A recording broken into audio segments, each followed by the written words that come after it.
hobby hangout. Stu, did I show you my lightsaber stuff that I've been working on? Run, Stu, run. Hello. I couldn't resist. Why would you? You shouldn't. Never resist. Never.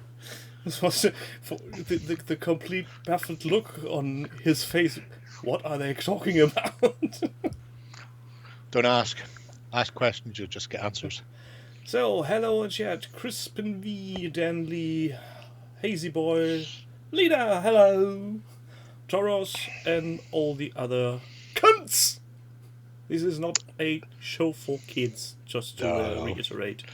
Fuck them, the terrible little bastards. I heard what was the best description I ever heard the other day was a lot of people call their cats and dogs their fur babies, but I refer to one child as a skin dog, and all of a sudden I'm the worst pediatrician in the hospital. Yeah, Delightful. I think I've heard that around somewhere. Speaking of nice hairy things, I did watch the Bridge on the Troll from this Pratchett fan movie, which is now available for free on YouTube. It's a great movie. It is. They had high hopes. They wanted more. They never got there, unfortunately. But they are talking about trying to revisit and do a HD cleanup of it, because it's a bit old and a little grumbly. Yeah, but I don't think they need to HDify it. It's really, really nice. It's a bit of a sad story, actually. I have that book that it comes from, because at the stage it came out, there were a lot of short story fantasy anthologies being released, and Pratchett was in them doing different things in every one. So I bought them all, and I literally bought them and just went, I'm not reading. I don't give a shit about these 50 other authors, whoever the fuck these cunts think they are. It's like, Raymond E. Who? J.R. Watt? Fuck yourself, Feist.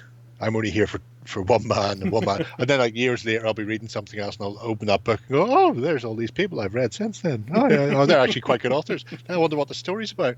Oh, yeah. There was a Wheel of Time short story in one of them, and I'd got to the end of the Wheel of Time, sat there waiting for it to be finished for fucking 4 years while the cunt died, and then noticed that there was a prequel short story in one of the big volumes I had. So yeah, I'd read that little short story before, and I think it's not the introduction of Cohen, because he was obviously in the Life Fantastic, but it fleshes out the character to more that you would see him in Interesting Times and that sort of thing. Yeah, he gets a bit more the... It's an interesting character, to say the least, especially when he's around with his gang of other elderly heroes. No, tonight I am currently having a salted caramel and coffee stout from Vocation. A fucking what? Yeah. Caramel coffee stout? Salted caramel and coffee stout. So that's quite nice. It's not the only drinks I have. Do you want to see the other drinks now, or do you want to wait? No, please. Feel free to give us a taste. Okay, then we have to play the game with Skype, where I go. I can see why everybody went to Zoom. Skype, you fuck. Drum roll, please.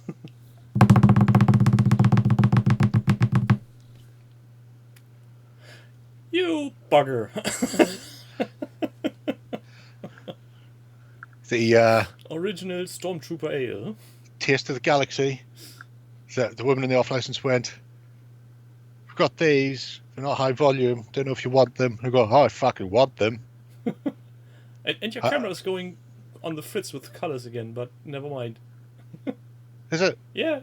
Only on your screen. On my screen it looks fine. On the actual image on Skype, it looks grand. This is went off when you started to move the can for weird reasons. So this is the Situation Normal Indian Pale Ale. What does it taste like? I don't know. Tears of Losers? I'll find out. Galactic Pale Ale. It's like, how would I not buy this? I can't imagine this is in any way, shape, or form official. And the best thing is, when you're done with them, you simply put them up as a advertisement thingy-majigs for table. Oh, for fuck. Legion. When I'm finished these, they'll be on that shelf behind me somewhere. where it's normally just filled with cock or something. You know, I'll just let me see if I can get this back to the one I want. Again. There we go. So you can see the delightful colours. I'm to the point it decides it needs to go thing. And colours are gone again. That's all right. Coming back to me anyway. Skype. You fuckwit. It's not a home to Mr. Not a home to Mr. Thing. So yeah, so the Galactic Pale Ale, spacecraft beer, because it's craft beer, but space. Make the jump to hyper taste. Everywhere I look, there are little Star Warsy quotes. It's tiny. Bad Star Wars puns. Oh, I'll tell you a lie. It is licensed. This design is true to the original Stormtrooper's costume, Shepperton Design Studios. Oh God. Designed by Andrew Ainsworth.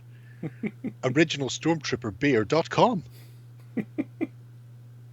Yeah, so they've got like another half dozen of these, and if they don't taste like boke, I'll be just buying them all tomorrow. And if they are terrible, then I'll just, like I say, the cans will pop up behind me somewhere. I'll replace the flesh made steel box just with them one on top of the other. It'd be good look. And if I can just do a wall of just like 6 of them, that'd be sweet. Spanky Taz is drinking Cracker Black Spice rum, Coke, and morphine medicine. That's for whenever I run out of beer later. Oh God. Jameson's. But anyway, so for today, a bit of a different program. We are not looking at your projects. Yeah, I had enough of that yesterday, to be brutally honest. Fuck yous. Jesus. Also, many pre-printed miniatures to choose from. I'm happy that Pink Speedo Goblin won. The best thing about that was because I had the misfortune of having to go and find the fucking thing through 9 odd pages, and the person who done it is called Dirty Badger from the site. Dirty Badger. I think that needs some kind of display in the hobby store. This week's miniature of the month. Pink Speedo Goblin by Dirty Badger. By Dirty Badger. That the name alone deserves a gold button. Oh, I mean, if anybody wants to go buck nuts in there, I'll throw the link into the OTT version of the Weekender, because they were all supposed to be in there. Some people may have posted them on YouTube, but those people are fuckwits. But there was like one person on one of the last pages, like page 8 or page 9, had just got a wall of text about that big, where it must have been like a dozen to 2 dozen individual ones. It was just like boom, boom, but it was one post, so it's not like they did them and they fucking did them, saved them all, and then put them into and went, there we go, click, submit that as a fucking wall of text. It's going, Jesus. Some people have too much time on their hands. Can we win prizes tonight? Nope. No. But we don't have any money. One for that, and the other thing is we are close to 100 subscribers. Wow. For I've got some Sidona lids. You can have some Sidona lids. If we're hitting 100 subscribers, 10. I'm going to think of something. Maybe, if I can't be asked.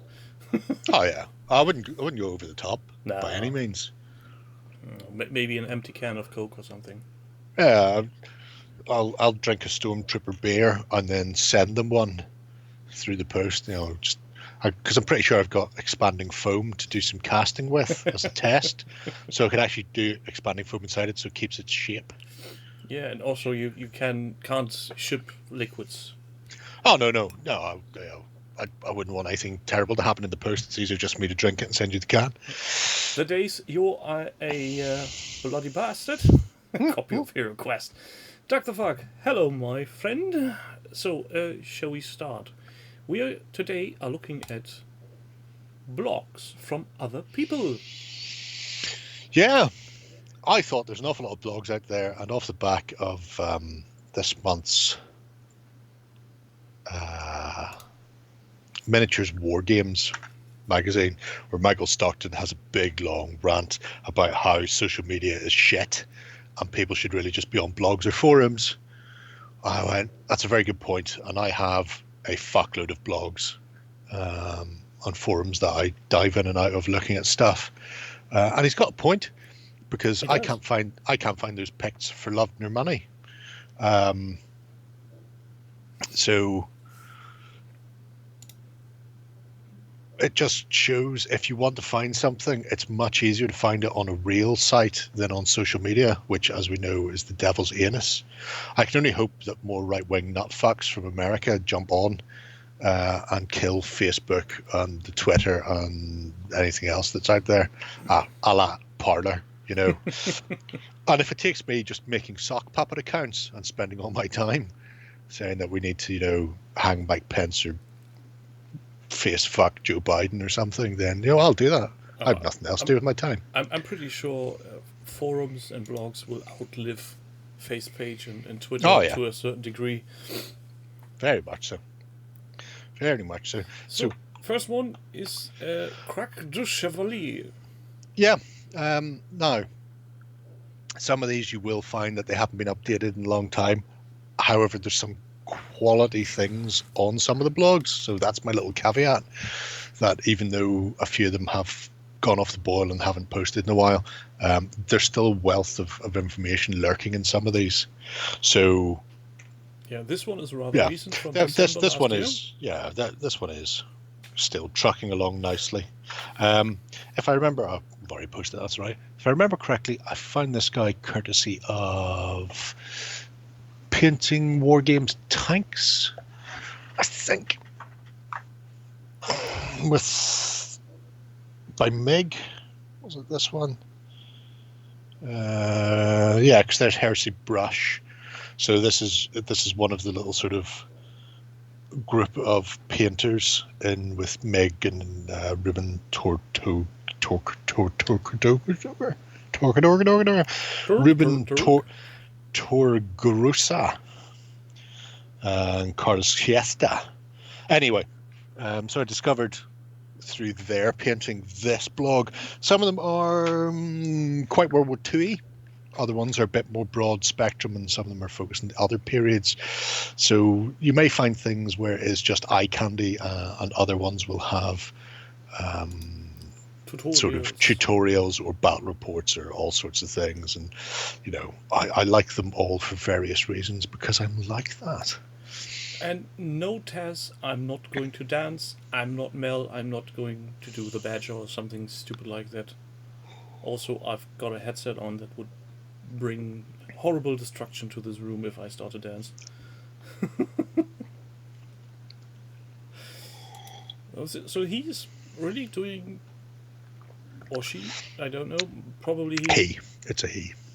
Really nice little 15mm tanks. Oh yeah, oh very much so. Way too talented. Stunning work.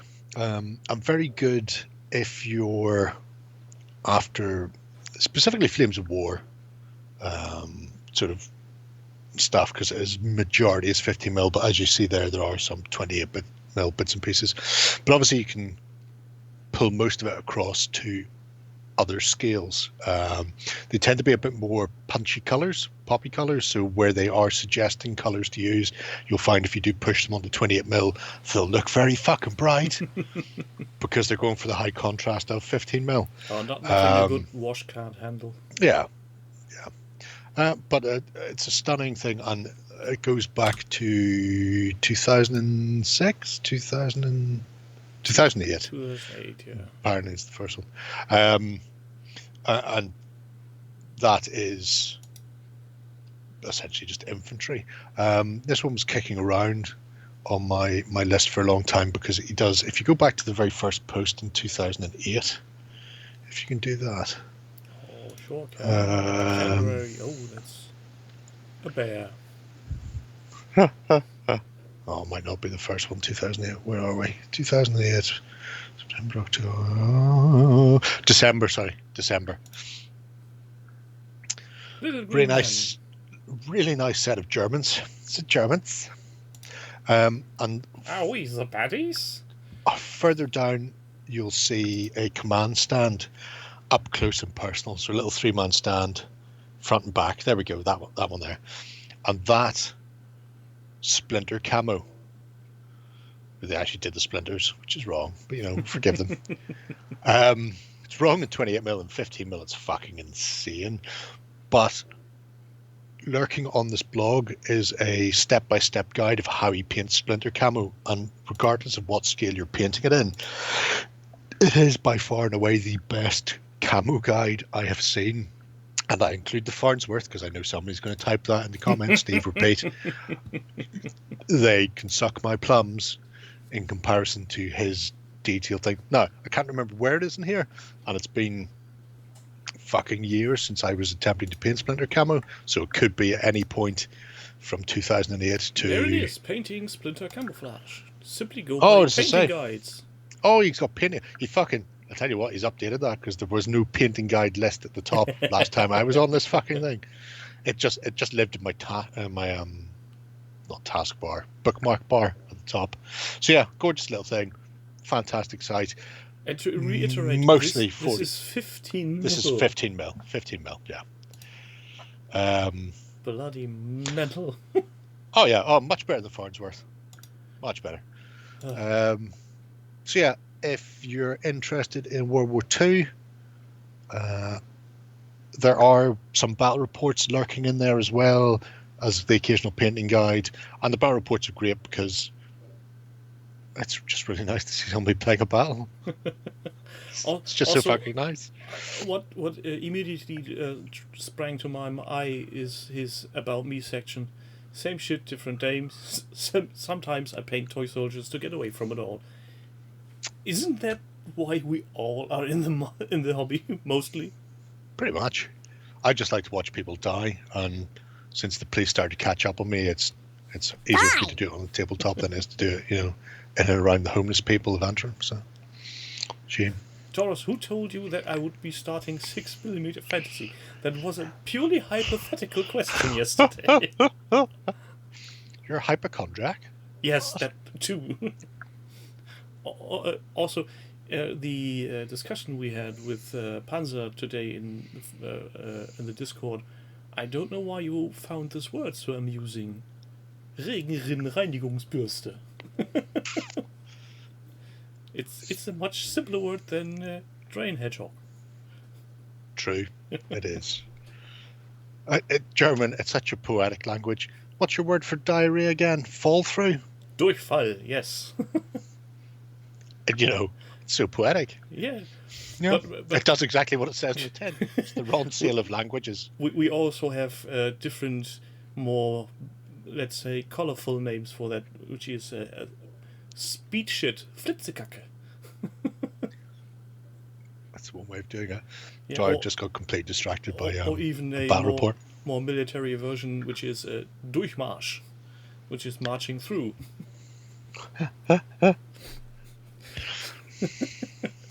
Okay. That's one way to do it. If only Shakespeare had been German. Oh, hell no. He pretty much was, wasn't he? I couldn't tell you. I wasn't around. I'm not that old. English, German, more or less the same thing. Now let's go on to the next one, which is Kriegskorner. So either it's War's Corner or it's Kriegsecke. Decide. So get your shit together. Ritterkrieg. Yes, Krieg. And I know this. More of the delightful eye candy when it comes to World War II. And I'm pretty much sure the first one will get me in trouble for showing that one tank with that one swastika on top. Oh, no, you'll be fine. Is this 50 mil? Yes, they are 50mm again.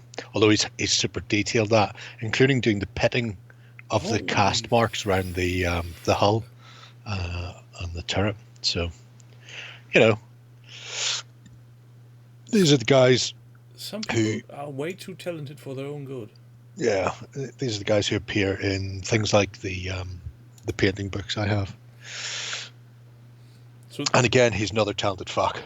So these are the pictures we see in things like the Vallejo painting guides and the likes.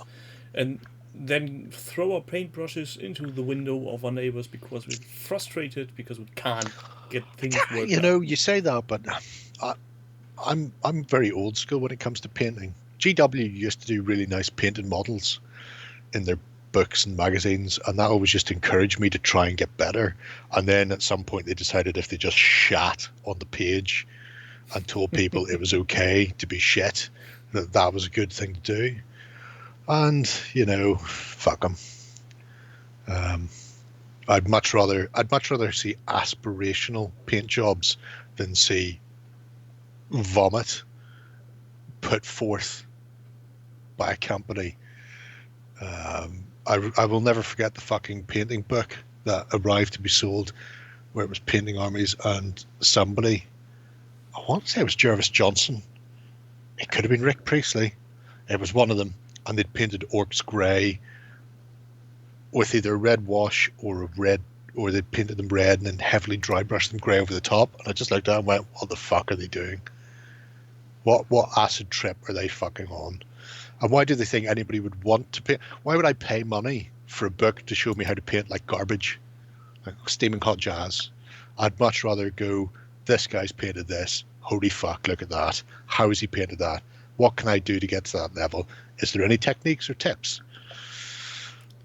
Yeah, basically you're right. I'm still most of the time at the point where I see I'm never going to get to that level because I can't get my ass off the ground. So I love the red primer, the red oxide primer on the short barreled stew.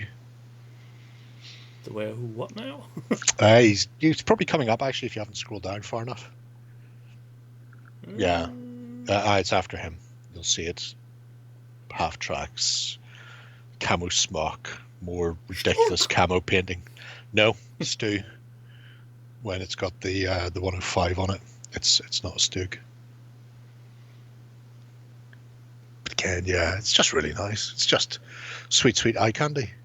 And again, this is another one that's currently being updated. Has some really nice tutorials on it.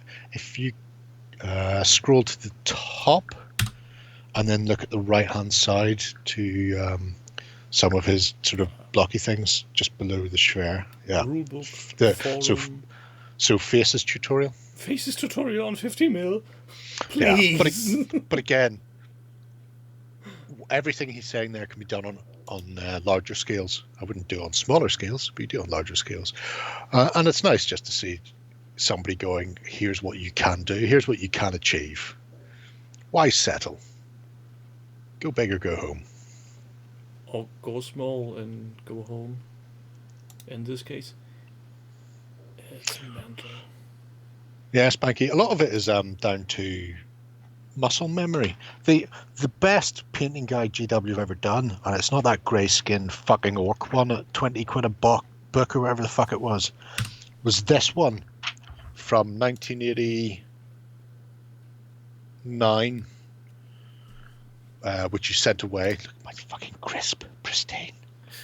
You sent away 2 stamps on a stamped addressed envelope to get it, or you could pay 50 pence for your hard-earned cash. And it's an old one, but can you see this Timberley? You know what? I'm getting you a bit bigger. Yes, I can see now. Okay, right, grand. So you had this bit from John Blanche where it starts off going blending, realism, picking out, blah, blah, blah. Anyway, but you had things like shit you needed. That's good. That's a good start because I didn't know about things like milliput and 2-part epoxy putties and shit like that and all of this. And then there was a bit about undercoating your miniatures and then using milliput to fill. And they're using non-GW brands. Well, the GW didn't have brands at that stage. I've still got most of that Dragon over. But then you hit this point where this group of miniatures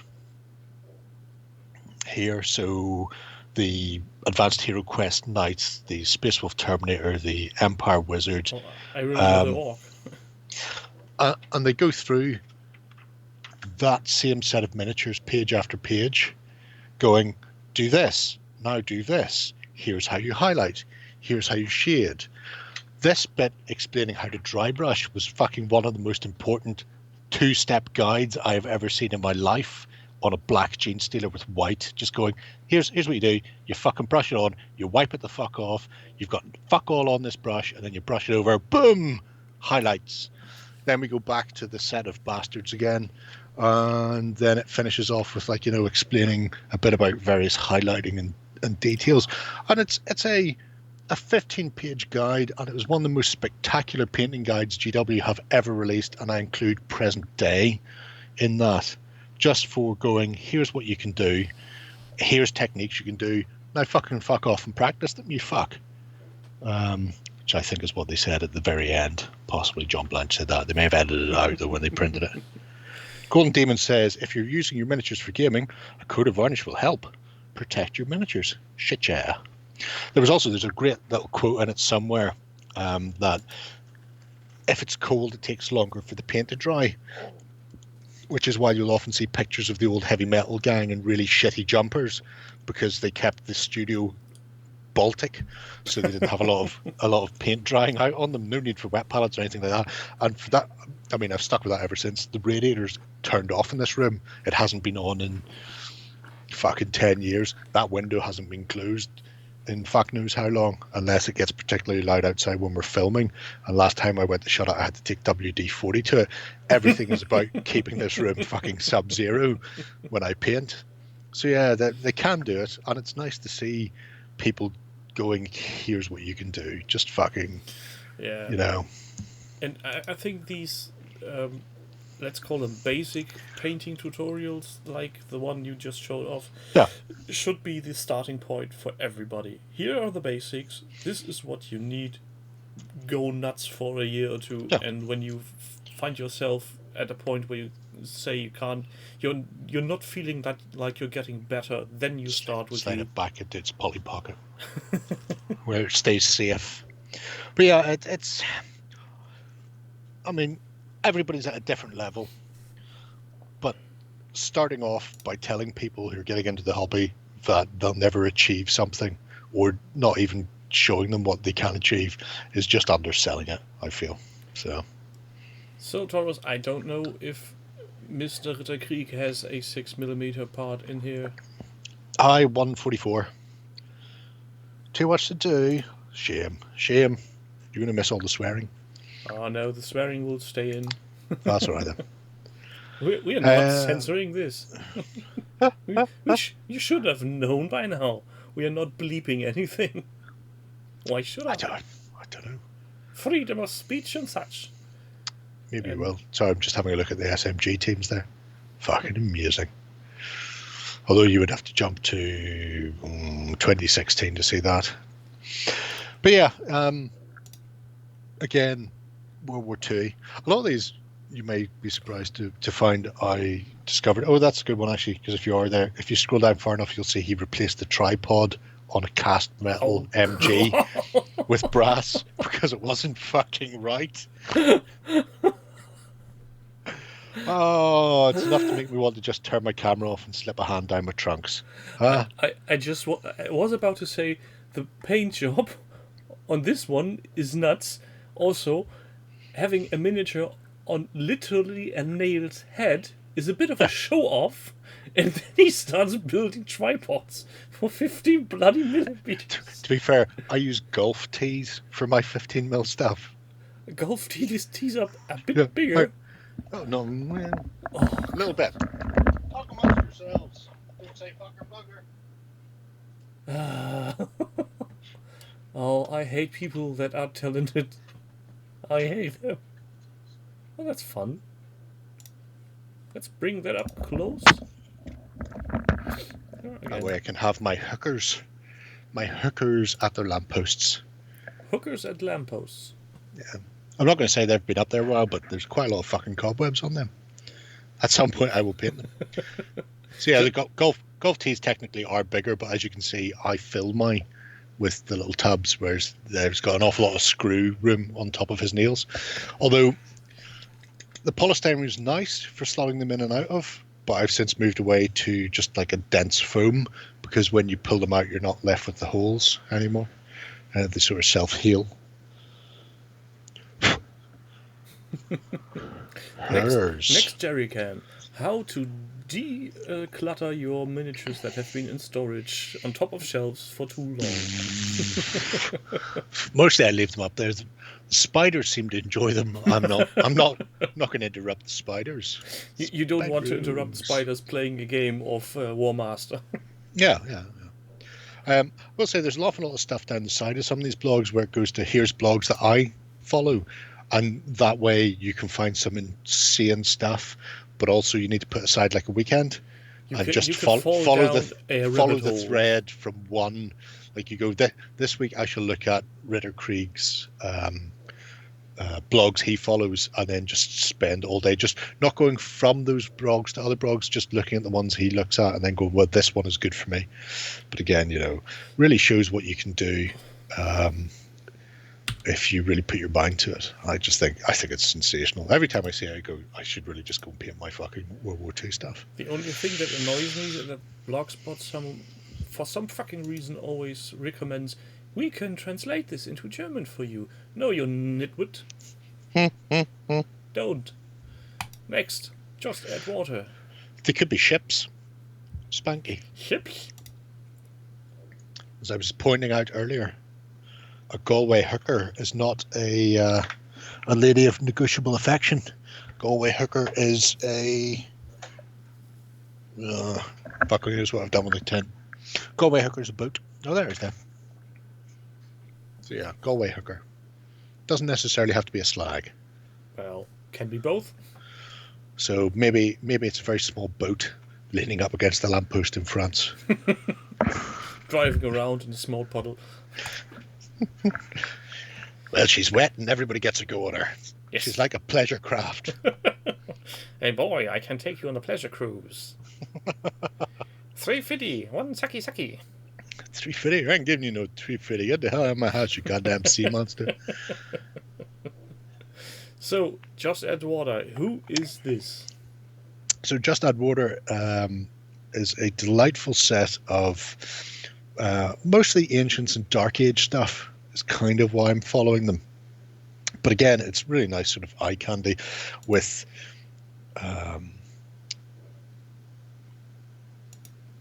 tutorials for certain style of painting. So you'll often see this, I'm trying to remember what they call it. It's the Kevin Dallymore's layer. It's sort of like, you have a dark green, mid green, light green, and then you make each layer smaller. And a lot of historic players use it to paint very quickly, where you're just sort of layering up the highlights. You're not actually doing any clever highlighting or blending, because when you're standing a meter or 3 feet away looking at the miniatures, you're not seeing fine highlighting. So actually getting miniatures on the table is more important. When you look at them up close, they have this weird block color segments sort of layered on top of each other. But Just Add Water has some stunning stuff. If you have a look down the right hand side, you can see holy the I mean, we're not at Yorkshire Gamer level of madness here yet, which isn't in the list. Although maybe Ken will appear in some future week. But he does do a comprehensive amount of stuff across various time periods. Like I say, mostly I follow him for the Ancients and Dark Age. There's an awful lot of stuff that I don't yet do, but it's nice to know that they're there. What the hell are Cape Wars? Cape Wars, as in Certifica. Those ones. Victorian warfare. See, around the Cape of, I want to say Good Hope is why it's the Cape. Anyway, yeah, load of stuff there, absolute fucking ton of stuff. Some of it doesn't have a huge amount. I mean, you can see things like the Templars, I think, only has one listing in it, and it's not actually miniatures. Other things are comprehensive. There's quite a good painting guide for the Saxons that you're looking at now. There's a very good varnishing guide, which led me to go off and find, I'm actually after a good polyurethane enamel, a clear coat. So the same sort of stuff that you get in Army Painter dip, but clear, for when I do a paint job that I actually like, rather than just try to dip something. But I want to have that level of protection, and he gives it like a a Humbrol enamel gloss coat and then like a couple of matte coats, and it's super matte by the end of it. It's fucking insane. Varnish So I part bought 1, varnish part 1 glossing, varnishing miniatures, my way. Yeah. that if you look at that shows you. So I picked up a thing of the Humbrol enamel, which apparently is something that Humbrol don't do anymore in this size, which is a bit shit of them. Although I will say, if I could actually get to a hardware store and check some of the enamels, or not the enamels, some of the polyurethane varnishes myself, I would know. I've seen a couple online that looked like they were going to be good, and then they didn't actually deliver to Northern Ireland because we're Brexited. Humble, do DIY premium quality interior and exterior. Yeah, they don't make that one anymore. They don't even make this one that I've got that's 125mm. They only do like little shitty mini pots now. But you could bounce rocks off the stuff when you're done, because it is, it's coated as fuck. I think, as they say in France, coated as fuck. And again, you will occasionally find in amongst his various painting eye candy and porn some battle reports for various rule sets. The Warhammer Ancient Battle ones are quite nice, simply because I quite like the look of the Warhammer Ancient Battles. Yorkshire Game Mall is a blog he's following. Yeah. Oh no, we can't go there. If we go there, we're never getting out from Ken's madness. That should just be a whole show where we just spend our time going between his YouTube channel, his blog, and probably his occasional projects on the OTT site, because Ken puts them in there as well. It's a fucking rabbit hole, and he's got a mad amount of stuff. So you're saying we need to invite him over to the Tim and Jerry show? Oh, that'd be great.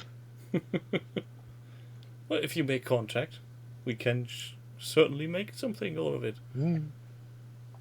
We could see. We just have a beer with him. See, that'd be good as well.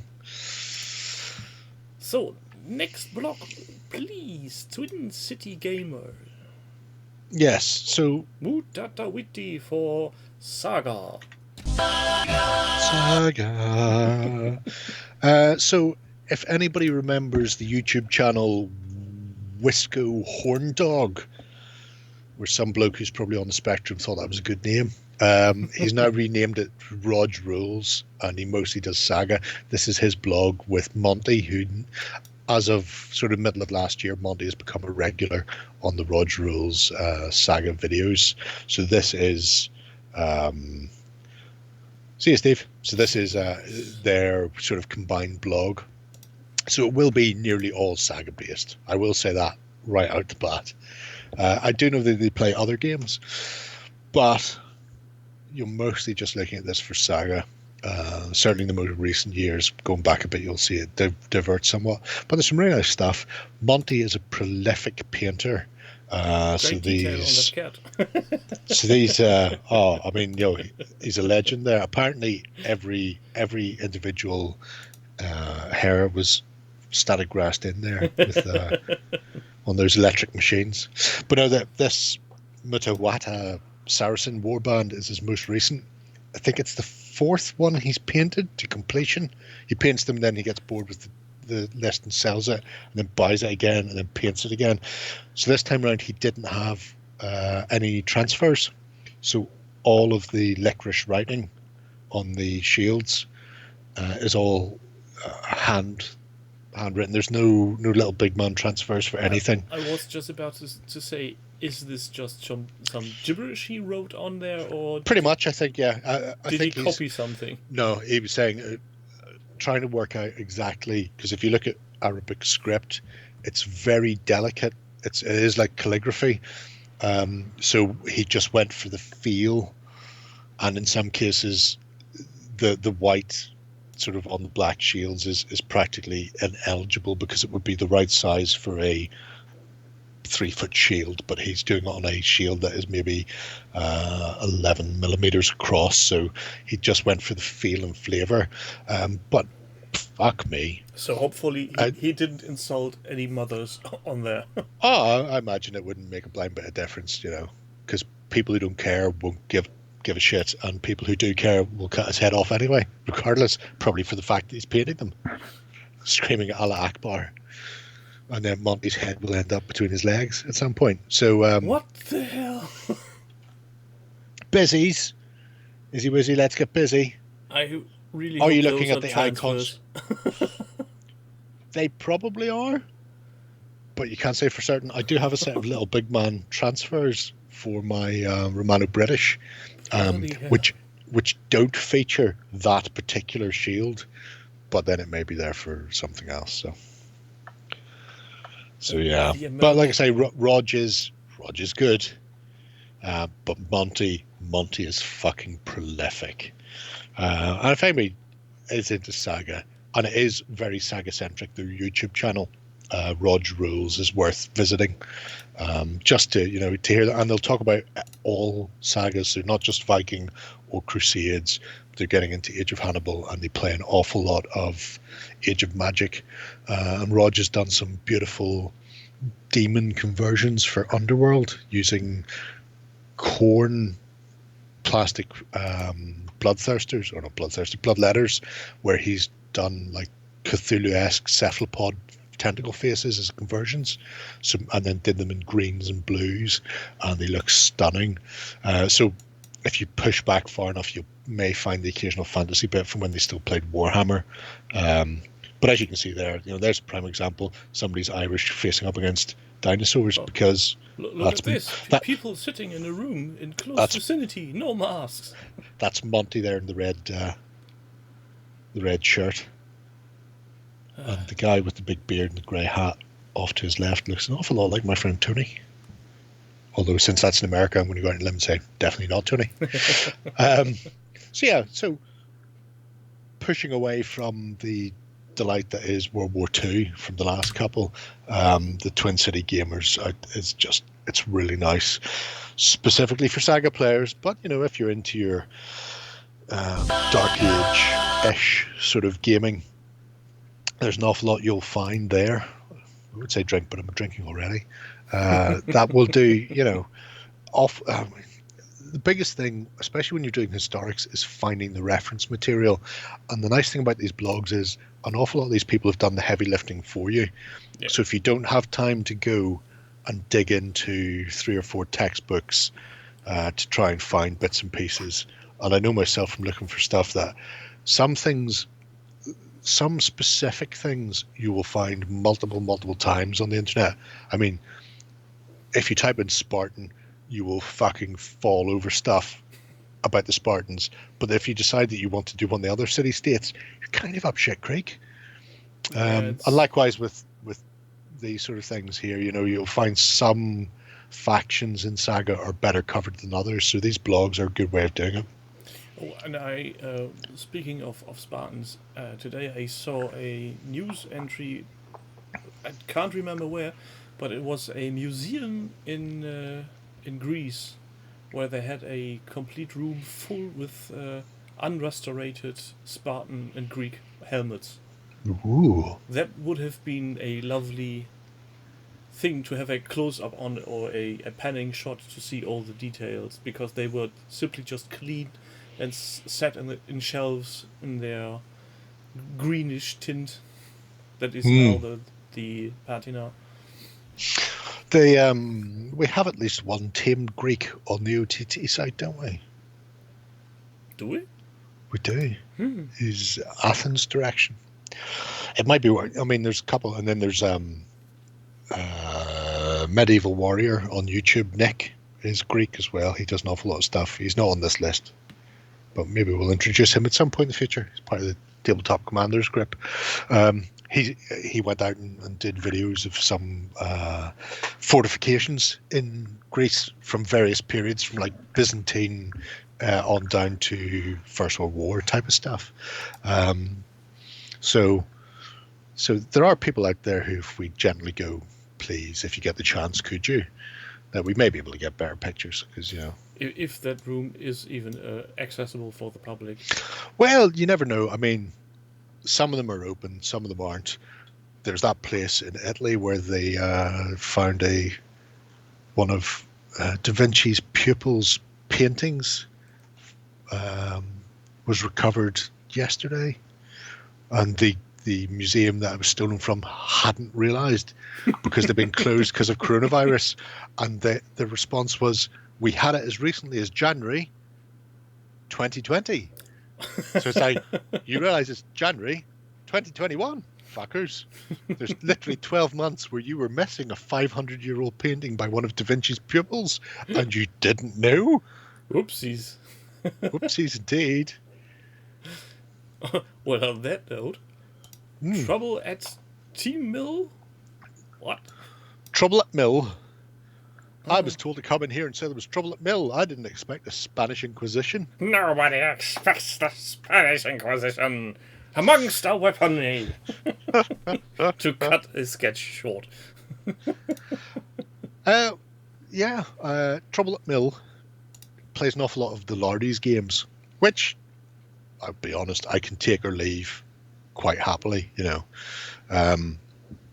But again, there's some great stuff, especially after action reports, so bat reps for a lot of things like I Ain't Been Shot Mum and Infamy and Sharp and things like that. It's a wall of text. Yeah. If you go up to featured posts at the top, yes. There you go. Yes. The battle reports are really nice because if you're looking for interesting games, you can actually refight them. Here's a prime example of the sort of weird shit I look for and why other people, having already researched it, saves me. If you go to Horse of a Different Color, it's a simple 11-part series on painting horses. Simple or simple? Simple. If you scroll all the fucking way down till you find like the first one, you'll get the genetics of horses. So basic genetics, you know, it's all like GG. Breeding for color. Yeah. Okay, I see where this is going. But or coming from. But I'm saying nothing because beside me is the allele frequency of Irish hair colour in the 6th to 8th century. Because I wanted to know what colour the hairs. After some time poking around on the internet, I found this. I managed to work out from their thesis what percentage of hair colours I should include in my saga warbands. My Irish chicken ginger and light blonde did not appear in Ireland until after the first Viking raids and invasions. So if you're playing, you know, pre 780 AD, then you really want to avoid those colours altogether. The recessive gene was not a thing. I really love this introduction to the horse colour thing. A brief diversion. You fucking did a whole genome schooling on people. But there's a really nice thing. I mean, when you get to, if you're looking near Thursday, the 7th of April, 2011, there we go, that one. So there it explains things like snips, blazes, stars, the fact that it's actually a pigmentation change in the skin. So if the white blaze goes all the way down to the muzzle, then the muzzle can't be black. It has to be like a elf flesh basic skin tone sort of color because it's a pigmentation change in the skin. Likewise, the hoof color. So you'll never have a white stocking with a black hoof. It will always have a light, like an ivory colored hoof. And likewise, you'll never have a black stocking with an ivory hoof. But what you can have is either of those stockings can have striped hooves and things like that, just for the realism of it. I mean, you don't need to. I do, obviously, because I get these blinding headaches when I don't check these things out. But having somebody do the legwork and go, here are the things that define a horse's, you know, markings and hoof color and so on and so forth, and then you can just go, right, well, grand, well, I know I want to add white stockings to them, so therefore I will paint all the hooves, you know, fucking ivory, move on with my life. He's already done the hard work, and in those blocks that you're scrolling past at the moment, every now and again he'll go, here is a specific type of horse, and then here's some links to pictures from Tinterweb of, you know, Palmino fucking horses from wherever the hell it comes from or whatever, you know. And the last entry he's is gone in there and done everything. Some painting. Yeah, but once you've got the rest of it, it doesn't matter how he actually paints them, because you might not do it the same way. You might use oils, or you might use washes, or you could use GW contrast paints, or whatever the fuck you want. But it's about how the horse should look, because horses that are painted incorrectly, it's one of those things where you don't realize you know something's wrong. But most people will have seen horses, whether it's on TV or movies. I feel something is off. I can't put my finger on it. Yeah, that the unit looks beautifully painted, but there's something odd there, and it's just the little thing ticking in the back of your head. So now elsewhere there are bits and pieces on how he actually paints bits and bobs, so you can have a look at it. He does a very nice thing similar to the horses on heraldry, where it's an overture of heraldry. It doesn't go into everything. And likewise, I mean, I know people have, when they're doing their own heraldry for fantasy, and there's always something jarring, and it's jarring because in heraldry you can't have a color on a color or a metal on a metal. So anytime you see heraldry, they never have those. But then when people are doing their own fantasy versions, they do, and it just looks very clashy. It looks jarring, because you never see it any other time. So yeah, I really like it. And like I say, they're in amongst the madness that is all of his detailed, intricate study. There's battle reports, and then there's like miniatures and bits and pieces. So you can actually go and have a look at those. This entry alone is exactly, over Jim. a 2-year period. Yeah, well, you're not going to do an 11-part horse painting thing overnight unless you're fucking insane. But even, I mean, the color theory or the color concepts one, what is rock? And it's the same as trees.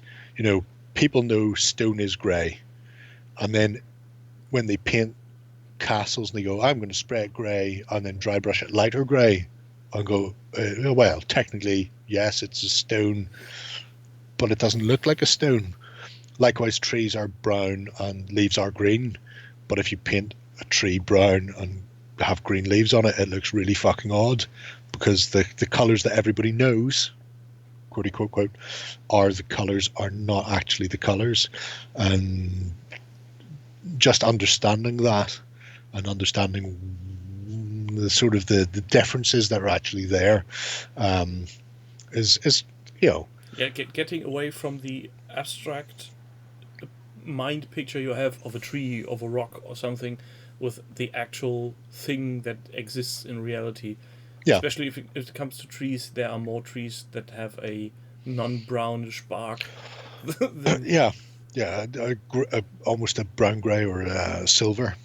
Yeah, or if you go for birch, is it the white one? Mm-hmm. I wasn't sure about the English word, so that's definitely not a brown tree.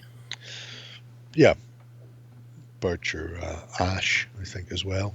But yeah, so some really interesting color concepts and theory posts in there, but also at the same time, awful lot of really good scenarios and action, after action reports and things like that. And you can see them across the top. You can see things like campaigns that he's played where he's given like the results of every game as he goes through, or the scenarios that they've played, and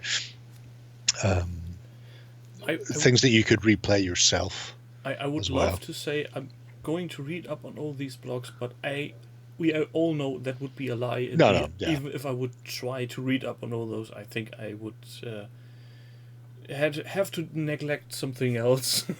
Yeah, I mean, there are things I dip in and dip out of, and there's things I found for specific reasons. So I found Trouble at Tamil when I was painting horses, and it's one of I'm going to say 7 blogs on horse painting that I have in my bookmark folder.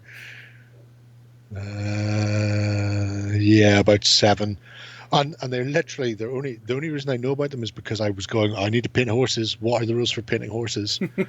Show me how you paint horses. I want to know what you do when you're paint. How do you paint your horses? Now, I'd like to point out I don't need to do any of that because I have a GW book from fuck knows when ago, collecting and painting war games armies. And at the back of that, it has this great little guide on painting horses. But at the same time, I was going, yeah, that's very good. That looks Here's familiar. how we've painted. Here's how we've painted horses.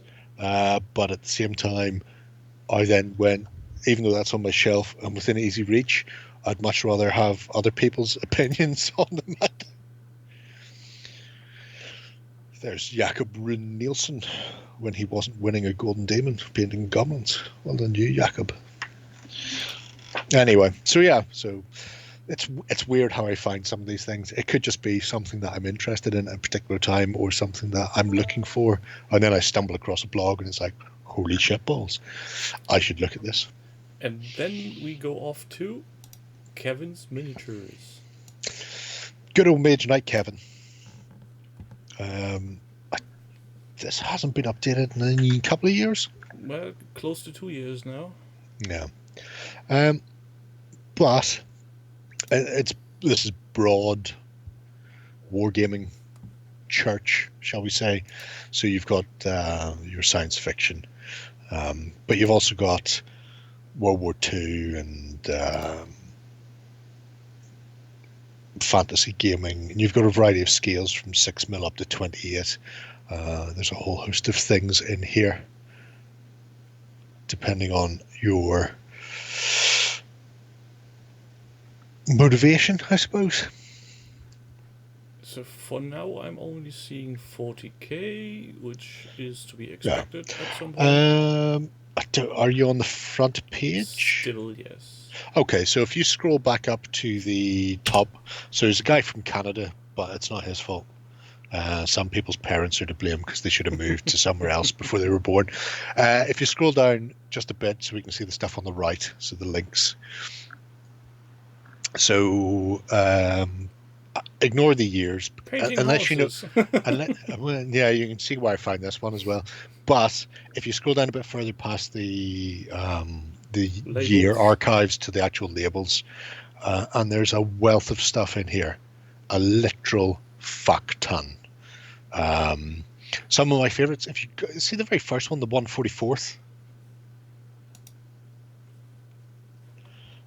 Chinese. Oh, there's Hex Encounters are somewhere at the top beyond miniature wargaming. They have reached a godlike zenith, Jim. But this is a really nice little painting guide just on using silly putty to do camo marking on planes. So if you're not interested in horses, there are other things you can do, you know, which aren't horses, apparently. Oh, look at these. Tiny, tiny men. Yeah, heavy gear. And weirdly, this blog also contains, it's not the only blog that has it. Although I haven't linked the other blog, but he's done a Rhino, so a 40k vehicle in a historic camo pattern. Wasn't that the one on the front? Yeah, page? On the front page, but it's something you see very rarely. You know, you often see all the 40k stuff in fucking super bright, shiny, poppy colors. You rarely see them in a proper thing, and it's very similar to. It's some sort of cross between this one. Some sort of cross between a NATO camo and a German 3-tone late war camo from 45. Certainly the colors are more akin to that, but it's just opens up the possibilities of what you can do. And like I say, Canadian, but still, you know, a gamer, so not a complete cunt. A metric fuck ton would be quite a few shitloads. I'm not sure how many, to be brutally honest. Oh, we need new scales. Then, after having scales settled for miniatures being the Banana Man, we now need a a scale for shit tons and fuck tons. I'm doing a set of what do you call them? Sassanid Cataphract Cavalry at the moment on horses, but I've been using a horse painting guide by somebody who's doing I can't remember what they're called. They're like burger. They're porcelain horses about this size, like collectible fucking horse statues, and this woman's been doing like you get them and then they've been upscaling them with better paint jobs. So I've been doing a lot of horse painting recently based on that. Fucking madness. The next thing I'll be doing nail polish tutorials. But anyway, we all got a nail polish shaker already for colors, so might as well do the nail polish tutorial because it's using transfers. Paints are better rolled, not shaken. If you shake them, you enter just a lot of air. You're better rolling them back and forward like that. They're made to be stirred, not shaken. Anyway, so that's another thing. It's neither here nor there. Yeah, it's an interesting paint technique where she uses airbrushes, but also pigments and other bits and bobs to do various sort of horse techniques like dappling and things. It's very, very clever. I quite like the finishes. And weirdly, over all the years and all the various painting horses techniques I've picked up from miniatures, no cunts have ever done these things that this girl is doing for their fucking overly priced ceramic horses to sit on the fucking mantelpiece or in a cabinet. Burger horses, I think they're called. Anyway, I don't know.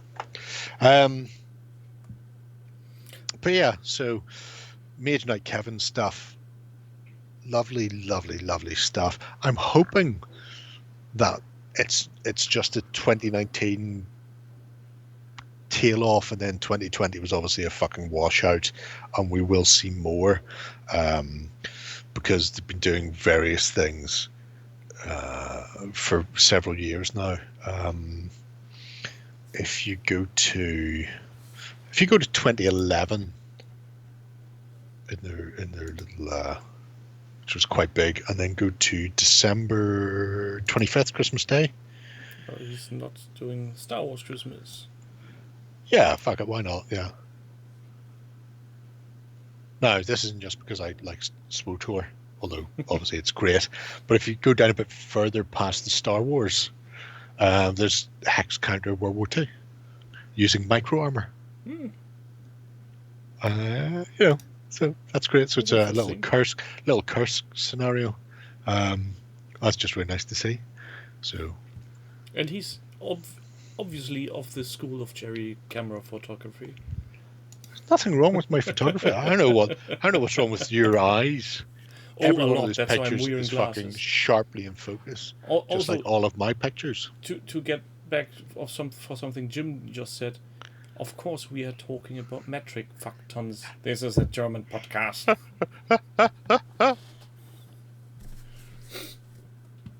Well, after Kevin, there is Aragon. Yeah, no.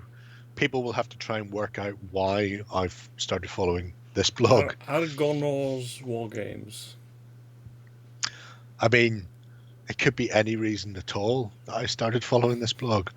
I mean, I could have been doing anything. I've got a feeling, and somehow that is related to something I was talking about earlier today.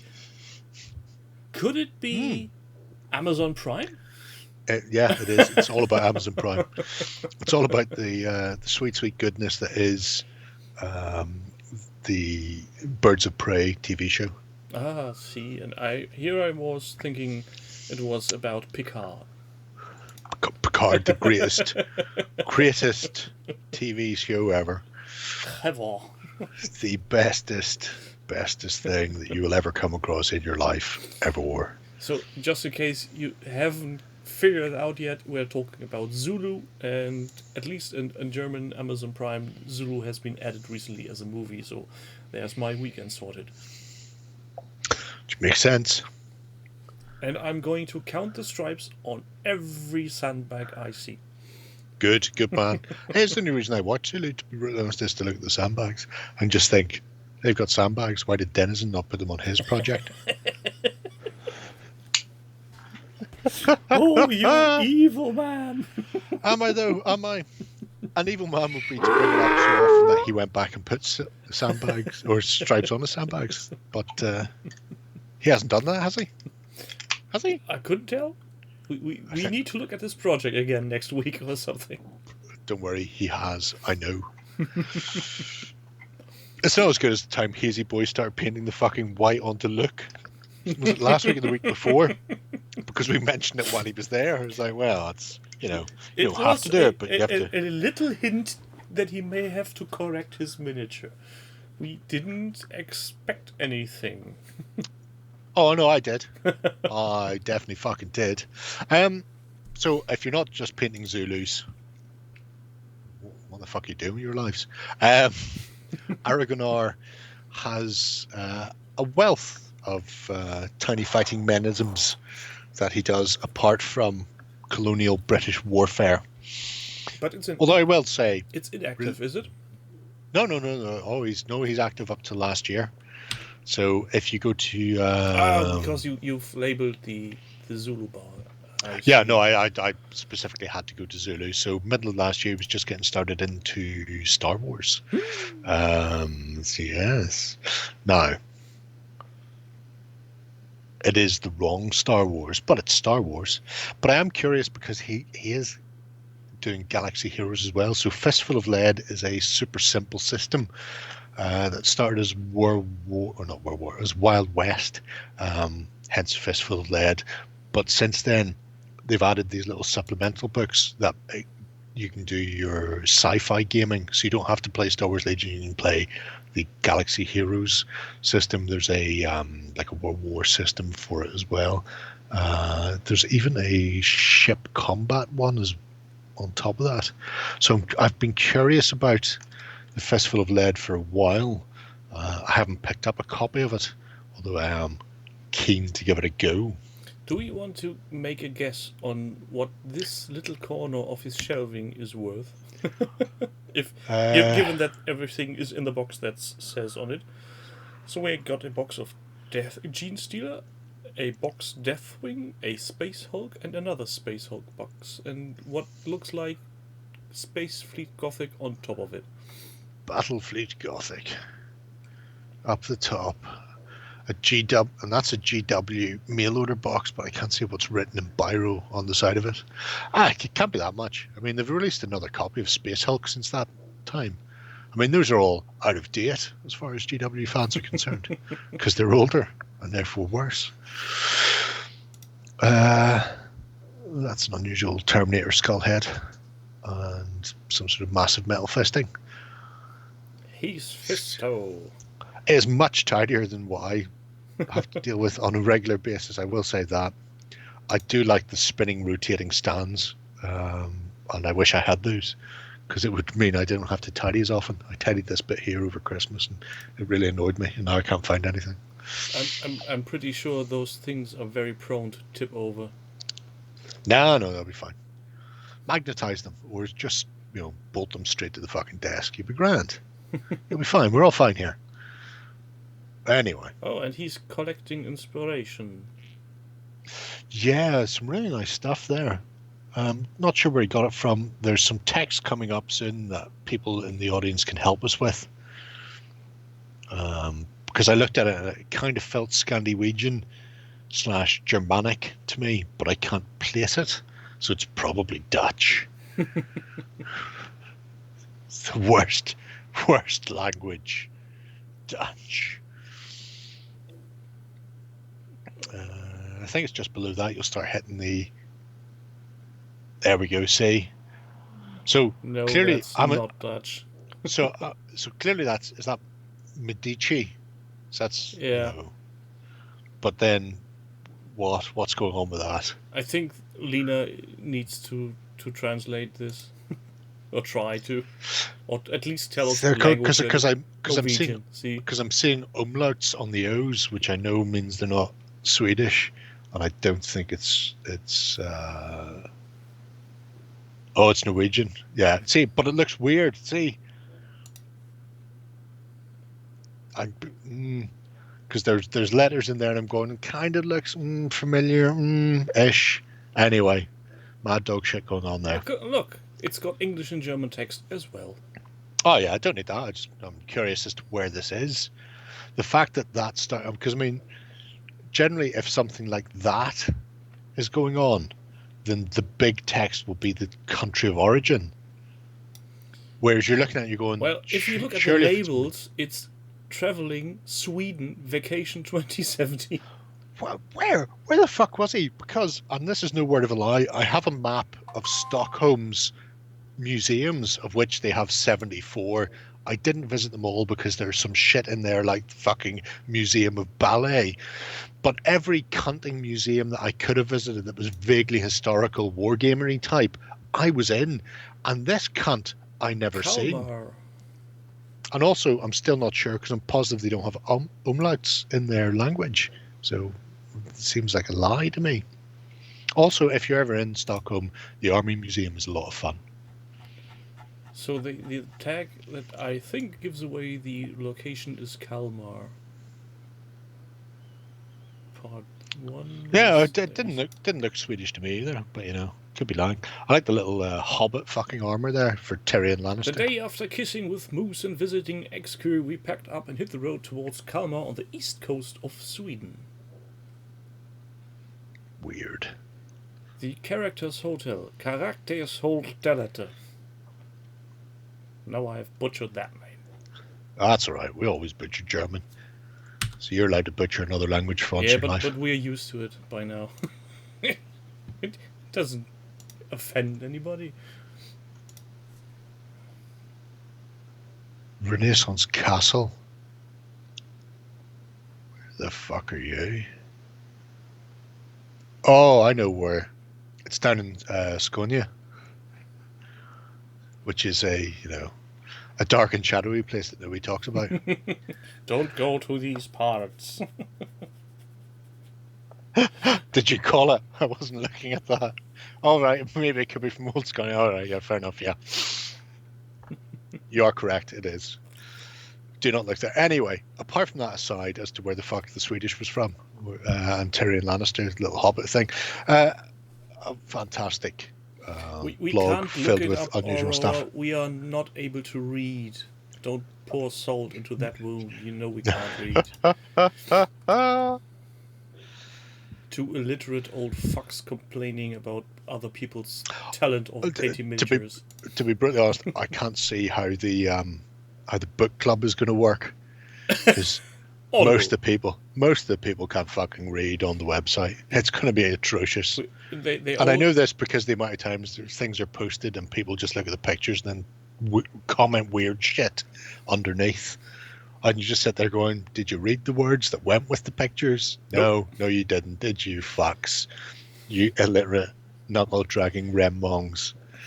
Most people will use the audible versions and listen to them at twice the speed before falling to sleep and then missing plot points. It will be a glorious fuckfest. Oh, yeah. Oh, very much so.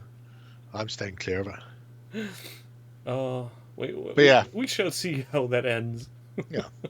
So again, a scattergun blog, I'm going to say, in that it's not dedicated to a specific time period, but just to various types of games, which means you may find bits that interest you throughout. Now you only have 9 years worth of stuff to go back through, but compared to some of the blogs where you're getting like 40 posts a year, so less than one a week, some of the posts here are practically daily. 2016, he missed doing a post a day by 2 days. You may want to rephrase that. He got 363 posts.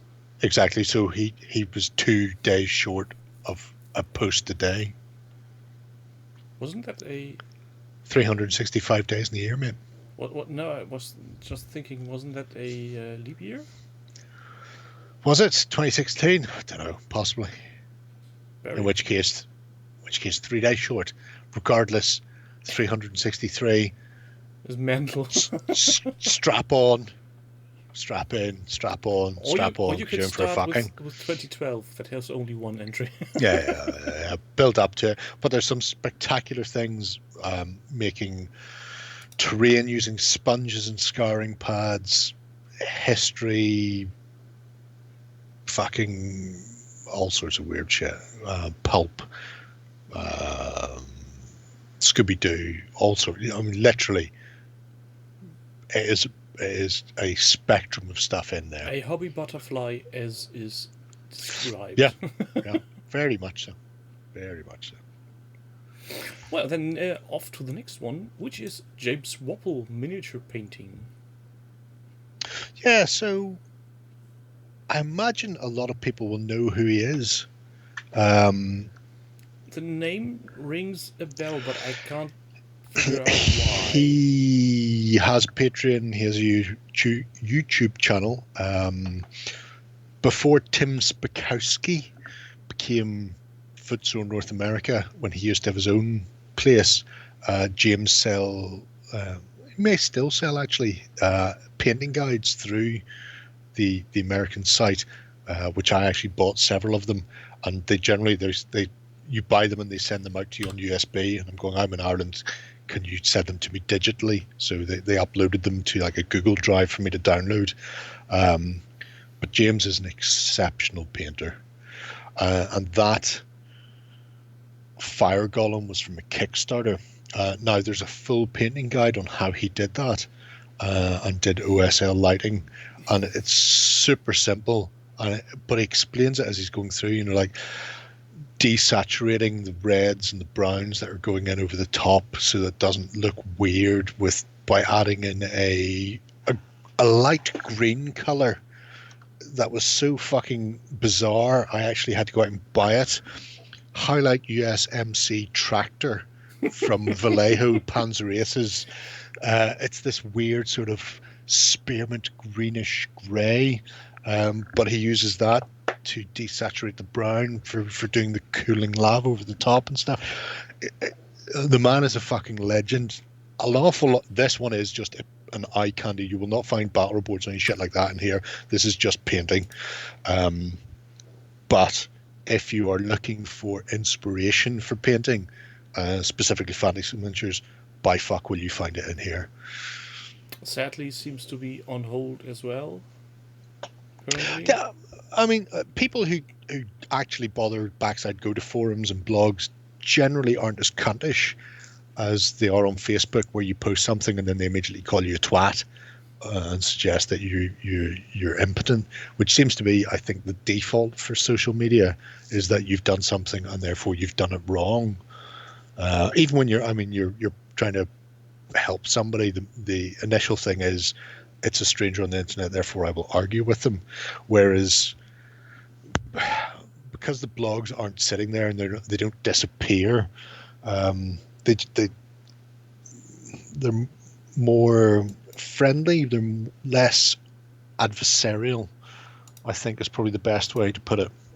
But yeah, James Wapple he's a terrific bloke and a fucking stonking painter. This cloak is amazing. Yeah. I mean, I'm pretty sure Lena follows his Patreon thing, and I've seen some of his live stuff. Obviously, I've got several of his actual paint demonstrators. So I got painting lava bases, and I got object source lighting videos, which were relatively cheap, considering they're like 30 to 45 minute long tutorials that I can just sit and play whenever I want. But they're very easy to understand. They're beautifully done. They're well described and based. And he is a shine. This looks so chromy. Yeah, he's an incredibly good teacher. So it's not just that he is competent, because I've seen an awful lot of great painters who could not convey what the actual techniques are. Likewise, I've seen some great people who are great teachers in the those who can do, those who can't teach style of things, where they may not be the best at the finished product, but they are able to teach people the steps required. James bridges that gap. He is an exceptionally good painter, and at the same time, even in a not in a video, but in a forum section like this, like the lava painting golem one that he did, where it is just a photo picture diary or log where he's going, this color, mix this color, add this color. I've added this color to desaturate this color before I apply to the dry brush this. I've used this filbert tipped brush because it gives you a better finish, and it's just a little photo montage, but at the end he comes up with that flame golem that we seen at the start, and it is the most piss simple lava technique I've ever seen applied, and so simple to follow. You literally go, I'm going to pick up 6 paints and a brush, and I'll be able to do this. So yeah, I mean, if people take nothing away from today, I would say out of all of them, if you were to only follow one blog, have a look at this one. And he also did contrast. Oh God. Yeah, I know, he's fucking amazing. Yeah, I'm Doug, never touching objects was lighting. No, but again, I mean, it looks fantastic. It looks difficult, and then when you see how he breaks it down, you're going, oh, actually, it's really simple. But yeah, the initial rub where people seem to think I've paid for the book, therefore anybody asking somebody on a Billions. We were talking about something on a Billion Suns Facebook group the other day, and somebody asked what they needed. Or, no, I tell you what it was. Somebody went, what ships from a website would you suggest is needed for a starting fleet? Or what suggestions for a starting fleet are needed for Billion Suns from this website? And people just start going, there are no fleet lists. Why are you only picking that site? There are plenty of other sites doing ships that you could use. It's ship, blah, blah, blah, blah. And eventually I just like, you know what, fuck it. You know why he's asked? He's asked because maybe he's seen that company is supporting a Billion Suns as one of the interstellar merchants. Or maybe he really likes the fucking ships from that site. Yeah. Don't start. None of you cunts have fucking said what he needs. All you've done is go, no, you can't have fleet, no, and then followed up with, no, even if you could have a fleet, why are you picking that one? It's hundreds. Give a shout out to other people. Like every other question you put into social media groups.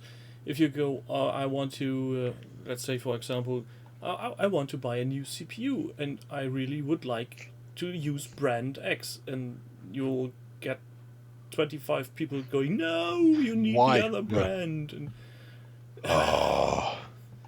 yeah, that's pretty much how you spell it, Jim. Trouble is there's always 2 ways of how to phrase such things. You can make the argument for something to go and listen, mate, I know you've seen them, and maybe you should maybe look at these 2 to make a informed decision. That's one way to put it. But yeah. Most people just go out of their way to say it in the most rude and stupid way possible. Oh, terrible, terrible bastards. If only I could send them a shit in the box. You could, but postage is way too high at the moment. This is very true. Very, very true. Other than that, you could make it... I don't know if this is possible in Northern Ireland, but in Germany, when you order something from mail order and you're sending it back, it's usually free of postage. Oh, yeah. But you only have to label it as a return. So maybe do a return to send with a box of shit. I'm just saying. That could work. Can you see, I don't know what because I can't see all your screen. I can see a demon right now with OSL. Can you see the big long list of stuff down the left? I could, if this one is a bit long, wider than others say. So I'm gonna go up again. Go up again. I specifically want you to find the big long fucking list of stuff. Yes. Labeled. And I want you to go towards the H's. You're looking for Holy Order of Man. Holy shit! There it is. Holy shit balls! And I think that this is an excellent example of what you'll find throughout James's stuff. But this is a comprehensive one, where this is a Wild West Exodus figure, apparently. Yeah. Who knew? But you have this stunning paint job. Fucking insane, from the non-metallic crystalline looking weaponry and stuff on it to the detail on the cloak and then the base. But then as you scroll further down, there's a really nice detail piece where it's showing off all the detail of the basing that's been done for it. Fuck. You know, and this is the sort of thing that I come back to James's site for over and over again. And then further down you get a it's not a full battle report, but it's a flavor of a Wild West Exodus game with some really nice set diorama things like Jim does with his World War II games, where they've taken sort of evocative pictures and then added like smoke effects and stuff to them to show you what a game would be like of Wild West Exodus. And I just Wapple, this is just one of my best ones. You've been auto modded. Did you say can't, Spanky? He did. Twice. I'll allow it.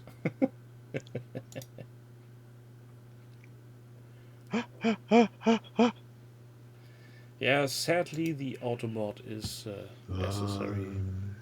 Though is it? The thing is, it often catches swear words from the audience, and the bloody spam bots get a pass for whatever reason. Nice. I like the fact that it's blocking the audience, whereas the two old fucks cunting away on the video itself is neither here nor there. Well, maybe we're getting auto bleeps in the future when the AI is a bit more up to snuff. Yeah. So James is in the main a fantasy painter.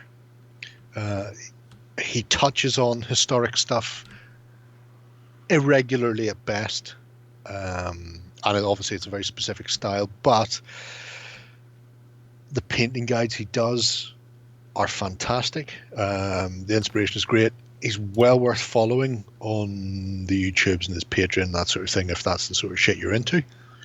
And if it's not, if you're just after a specific thing, James Wapple's Painting Pyramid, I think it was called.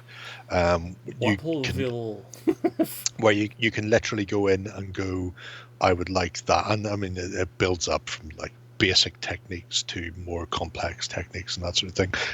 I think they're all on Footsore Miniatures US. I can't remember the name of the Footsore Miniatures website now. Google guys, yeah. It's but specifically put in I think it's Northern America rather than US, and it's a little leave-over from before Tim became part of Footsore, so it isn't on the UK website, but he does still sell these painting guides from James there, so you can get good quality painting guides for very specific things. So maybe object source lighting is something that you've wanted to try and you've gone, fuck that, it looks too difficult. It's easier than you think. This so is funny. Corny old man in chat. Why does Norton block bloggers as dangerous? Maybe because most of the blogs we are looking at are not available via HTTPS, and most security software does weird things then. I have no idea what you meant there or said. That's quite nice. Was that the Galactic Pale Ale? I love the Corona here has his sign up, Final Slumber. That's a nice touch. You know, it's a way to go. It is a way to go. Shall we move on before I spend any more time blowing smoke up James's arsehole? Before he starts floating. Yeah, well. Bunker Hill. This is another one I came to via the medium of my dolly mixtures. When looking to paint my Arabs in a variety of colours, so I started looking for stuff. Oh, this is very. And I came across Bunker Hill. This is a blog that it's not run out of steam per se, but I can't remember the last time. Fuck, I was going to say I can't remember the last time I visited it for an update. But he actually updated at the start of January, so that's quite nice. So maybe he's revisited.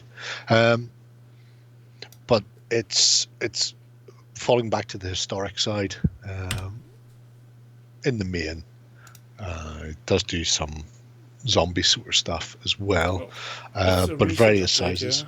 Yeah, which is one I haven't seen yet, although I do see a half-naked, half-black man, which means Germans. You think so? I know so, because they were fond of the black body paint just before murdering Roman legions. So, and that comes via a Wargames Foundry painting guide from I don't know how long ago, which is way the fuck up there, and I've already stood up once to go up there, and I'm not standing up again today, so fuck yous. Anyway, yeah, so there were a couple of tribes in Germany. One had the Subadai knot, which is that hair knot that comes out the side of their head like a side ponytail, and the other one had the black body paint. But yeah, that's quite nice to see that he is still going. And because really I have not been nice getting painting jobs. fucking update in December as well. Why the fuck was I not getting notifications for this? Also, how do I work out how to get notifications for this? I assumed all these things did this automatically. The fuck's the point in modern technology if it doesn't tell me? Cats. I can't tell you. If I would tell you, I would have to kill you. Son of a bitch. This is the secret society of internet. You can't have all the candy. No, you can't. Well, that is true. That is very, very true. But yeah, there is some sweet stuff. The last one I'd seen was in July last year, so before he started hitting the Dark Age, which obviously Dark Age is the stuff I'm interested in, so I didn't get a notification for that. I did see the stuff in fucking summertime last year where he was doing French Indian Wars, Oh, look, he's North done America. Bad people. Yeah, well, you know, it's always good to have markers. Markers are good. Tricon hats are good. You think so? Well, I did until you decided to dig one out to put on your head. Now I imagine it's less good than I thought initially. Less better.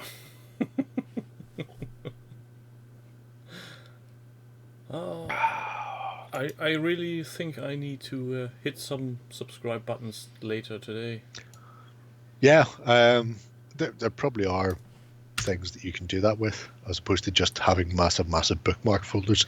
Yeah, most of the blogs we are looking at are at Blogspot, so if you have an account at Blogspot, you can actually hit some weird subscribe button. That's a single place then, is it? It's Blogspot is similar to WordPress.com. So that's not making it any easier. And I know Lena's laughing right now. That's not any fucking. That's not narrowing it down for me. That's like saying peaches. They're more like apples to the pears. Let me put it this way. They're similar to nectarines. The Blogspot blogs are similar to Project on OTT. Okay, right. So I'm with you. Just imagine every blog is a single instance of a project. Mm-hmm. Sure. Yeah. Why not? Why not do that? Sure. I could go into the technical details, but that would bore the hell out of everyone in the audience. Lena would call out every mistake I make. And we can't have that, can we? No, we can't. We've already had her watching 30 minutes of Raspberry Pi programming failures on somebody's Christmas tree. What? Yeah, exactly. I said, why you make me watch this? And then she beat me with sticks. It's terrible. If terrible. If only. Lena, if you're still with us, you can never hit him enough. He's into this. You fuck. He told me off camera beforehand. Doug, you said, sorry, Triple H today, ... And all I could think of was Hunter Helmsworth from the WWF. And then you said, happy, healthy, horny, and that's not Triple H. It's time to play the game. Fucking the game was the man. Not the Undertaker, obviously, but you know, not everybody could be the Undertaker. The only thing I come to think of when somebody starts with HA is Hentai Heaven. Where's my sledgehammer and day gym? Oh, fuck yeah. Getting the sledgehammer in there. Well, venture on. I mostly paint naked at night. Yeah, so Bunker Hill, modelling, painting, wargaming, it's great. There's some really nice colonial stuff in there as well if you hook around for it. But we are coming close to our half hour, so we need to get a nip on here. So again, Saracens? These came via the medium of my tiny, tiny dolly mixture army. And again, more colourful than I would have thought. Yeah, no, and this is, I'm not going to say it's a problem. This is the thing when you're painting the Muslim Saracen forces to go against the Crusaders. Crusaders, when people think about them, they think about the military orders, so the Hospitallers and the Knights Templar, which were fairly uniform. But then the Saracen were the reason I call them dolly mixtures is because if anybody's aware of the sweet, the dolly mixture, which is a bag of licorice of the most garish colours of licorice, pink and blue and black with pink centres and pink with black centre. It's a riot of colours. And this is what Lloyd described Saracens as the first time I showed him some of these, as this is the army that, you know, the Templars will be facing. And he's going, it's like fucking dolly mixtures. And it's a riot of colour, and trying to convey that on the tabletop is interesting in and of itself, which is one of the reasons why one of the projects we looked at yesterday in the unofficial hobby hangout, which had the Saracens for Saga, where they had the turbans were all the same colour. And that is what I'm doing with my 15mm, where I'm going, well, there's three types. You can have Levy, you can have Warriors, and you can have Hearthguard. And so if my Levy are all white, unbleached, undyed, cheap cloth, then it doesn't matter what the rest of the colours on the miniatures are. And then if I go for my Warriors as a nice royal blue, then you go, okay, they've got a bit of money. And then the actual elite Hearthguard with the purple, which is a very expensive dye, you can have, it doesn't matter what the rest of the colours of the warband is. Every model can be an individual, but the turbans tie them together. And I think that little jaunt conveys that very nicely, that, you know, they are a riot of colours. But this blog itself is a fucking phenomenal one, simply for the depth of stuff he does. Now, he doesn't always label it correctly. So there is one labeled Goblin, which is mostly Skaven, with some goblins at the end. Oh, look, pink warbots. Which means if you're looking through this, just because it says something, do not necessarily believe that that is going to be the whole thing. Likewise, if you're looking for something and it's not listed, it may still be in there. You just have to look. Page by page. And he's also, again, a talented fucker. Oh, yeah. He is a cheeky bastard. Getting back to the Saracens, what I recently learned was that, contrary to my belief I had till then, the defending forces in the Arab world weren't one nation under God, to speak, but also tribes that had to be rallied to fight the Crusaders. The best part of when most people think Crusade, they think Richard Lionheart against Saladin.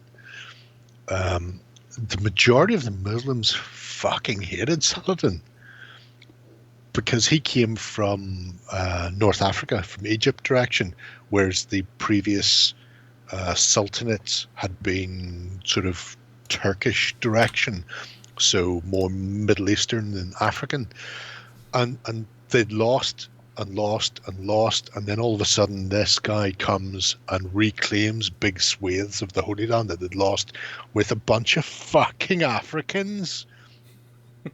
Are you kidding me? For fuck's sake! And it's like a German taking over the British throne. Exactly. Yeah, so they were theoretically a combined force, but they didn't like the fact that they were combined force, and they didn't like the fact that this upstart had come out of fucking nowhere with a bunch of slaves and had rescued them. And that really fucking stuck in the craw of a lot of the other high-ranking Muslims who had lost prestige and lost land to the Christian invaders.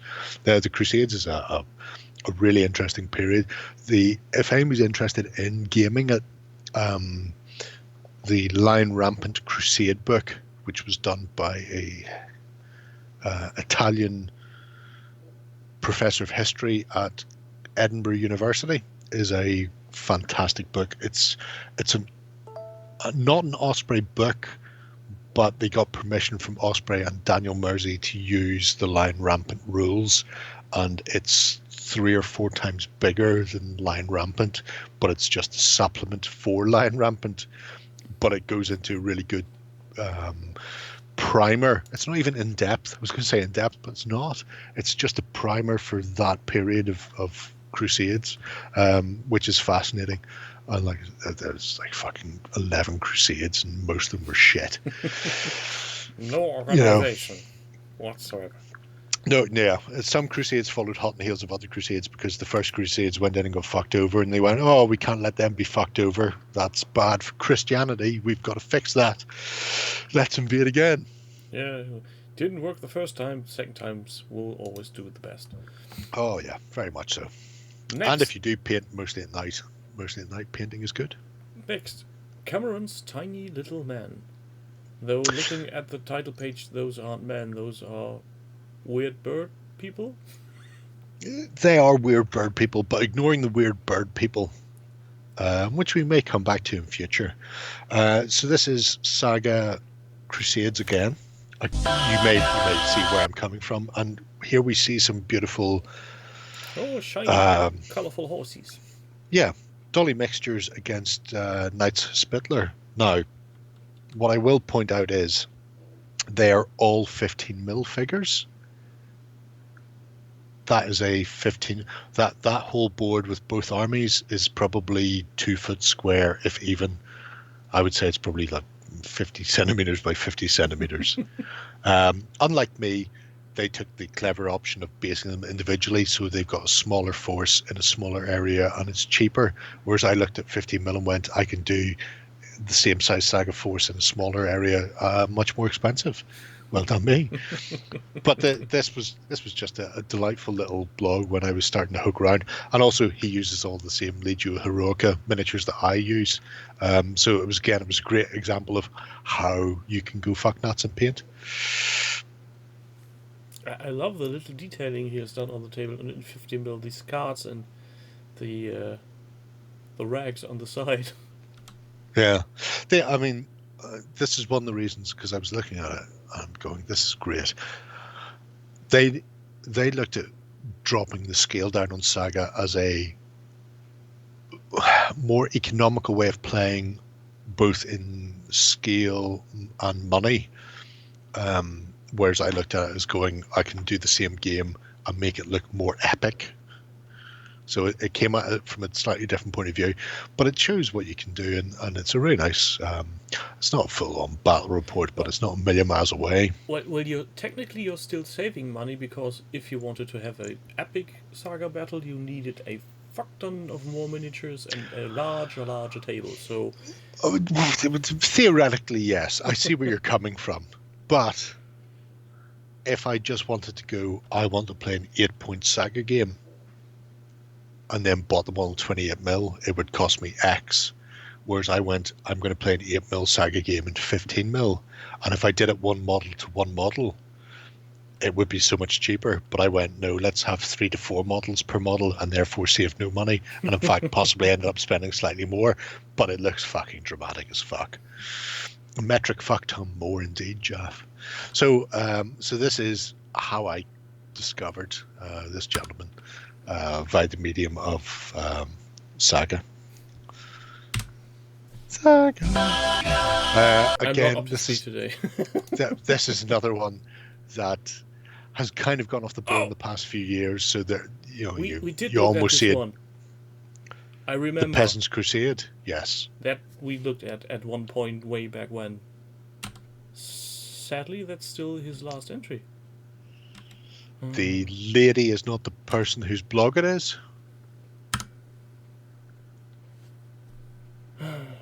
But yeah, the Peasants' Crusade. So. Yeah, I remember those. And this lovely diorama with the weird vegetables. You say weird vegetables. I say, radishes of interest. If you go to 2016 October, there's a market day in Gomorrah. And that should make you feel right at home because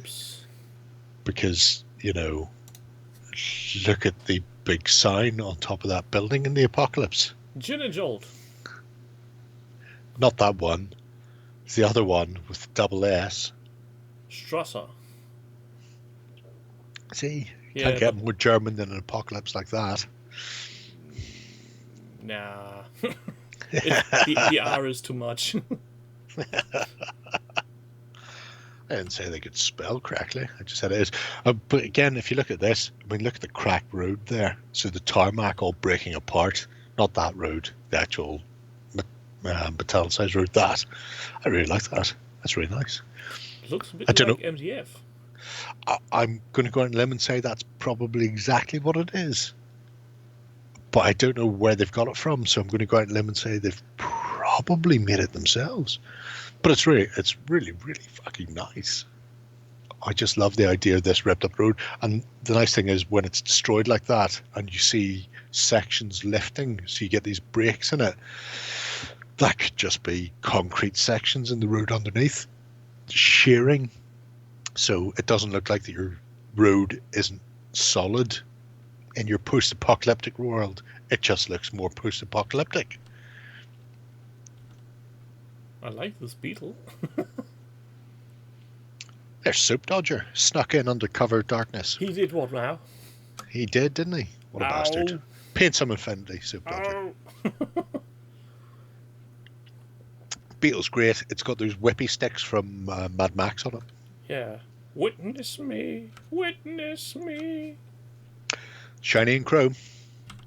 Did you know some people didn't know that was a spray-on cake decoration silver, like a spray-on icing that they were spraying in their teeth before they went off to Valhalla? So they actually thought they would use chrome paint. Spray chrome paint straight into their mouths and ended up in hospital.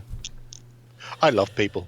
Oh, Darwin. If Darwin was still alive, he would fucking love that to bits. If there's a heaven and Darwin is sitting there, I'm pretty sure he's got a huge chalkboard there doing another one, another Just one, knocking them off. But there you can see the cracks in the road. It feels like it must be laser cut, but if it's not, then they did it's a lot of something work. that you could do yourself if you could be arsed. It's very nice. Oh, I can't skim the scum off quickly enough. So the next one is something completely different. A YouTube is channel. It? Crossing a YouTube channel. Obstacles Gaming. A channel with only 45 people subscribing. So, now, why did you bring us here, Jerry? Because I thought when it said COG that he was a member of the COGS. No? No? I can see the logic behind that. he is a 7-month-old gaming channel. And I noticed between you saying, is he? I would know, but to be brutally honest, every time I comment in the Clash of Spears Discord, it goes, "You've leveled up," so I've stopped commenting and muted that channel. So, 7-month-old, but he Hold on a has second. been... Can you see this? This is a video from 2 days ago. Yes. It reads, miniatures finished so far this year. 49. And this is why I think this channel deserves more of an uptake.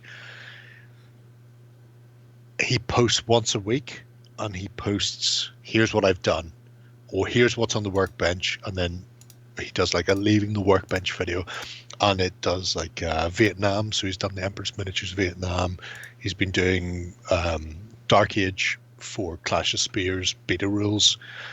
Now, everything has the same Crossing Obstacles Gaming title card. So you have to obviously watch the videos to see them. But he's a talented fucker. And it's quite interesting to see what he's been doing, what he's been working on. This video is from the 3rd. Miniatures painted this year 15. Yep. Come on, give us a break. You know, this is how the game's played. He does little unboxings as well, and he also does reviews. So he's done like Frostgrave reviews of some of the Knights box, Morton at Glorium, the new version of that. He got it, so he did a review on that. In 7 months, he's fired out 20 odd videos. At the last video he done for 2020. Yeah, fuck yeah, work away, mate, work away. But he's done some really nice stuff. He even, and if you're watching Ben, and I know you're not, he's even done a review of Burrows and Badgers. So there'll be Burrows and Badgers stuff on this channel eventually. He paints Vietnam, World War II, Dark Age, Ancient, Fantasy, Wild West. He did a little bit about his Sarissa Precision Wild West building he got, and I was like, I plan on playing Wild West, but I don't know how much I'm going to play, so I'm not going to spend a lot of time painting it. I think it's a channel that deserves a fuckload more than 45 viewers. I'm just going to say, you know, if cunts tune into me playing with shit, by fuck, they should certainly be tuning into him. And in 7 months, he managed to put more videos on his YouTube channel than I ever managed on mine in fucking 7 or 8 years before I deleted the Compton thing. This is, yeah. I think this is a sure shot for giving a subscribe. Now, he is Scandinavian, but don't let that put you off. Well, as we have mentioned earlier, it's always the fault of the parents, not the person itself. Yeah. Oh, yeah. I mean, because my parents were in England, and they had the common good sense. They had the common good sense to move back to Ireland, because otherwise I could have been some Portsmouth child going, "In it, mate." Oh God! Please fucking, no. Fucking slags. You slag. Oh, I have no idea what they say in Portsmouth. I've never been there. Anyway, but you know, they came home. So, well done, parents, on my behalf. I think we should leave a note. Is there something where we can leave a note? No, they took that away from there. YouTube a while ago. There it is. Yeah, but right. There's a discussion page, but you can't PM, so every fucker sees that. Yeah. So don't call him a cunt. Don't go you Scandi cunt. I'll cut you. You're only a little part of Germany. Although, you know, feel free to type that if you want. You're only a little part of Germany. Ein Volk, ein Reich, ein Führer. Ooh, that's a bad one. Is it? Yeah, it's not a bad one. Yeah. Not allowed to say something like that. I say it all the time. Oh, wow. You use your inner voice. To be fair, I said to people in the chippy, who mostly just look at the ground whenever I'm talking and then hope I get my kebab and leave. So last thing for today then is the latest showcase from Kings of War, a forum. Hang on 1 second before we move to fuck on there, because I've just seen an Iron Skies comment from corny old man, who I'm fairly certain is Pete.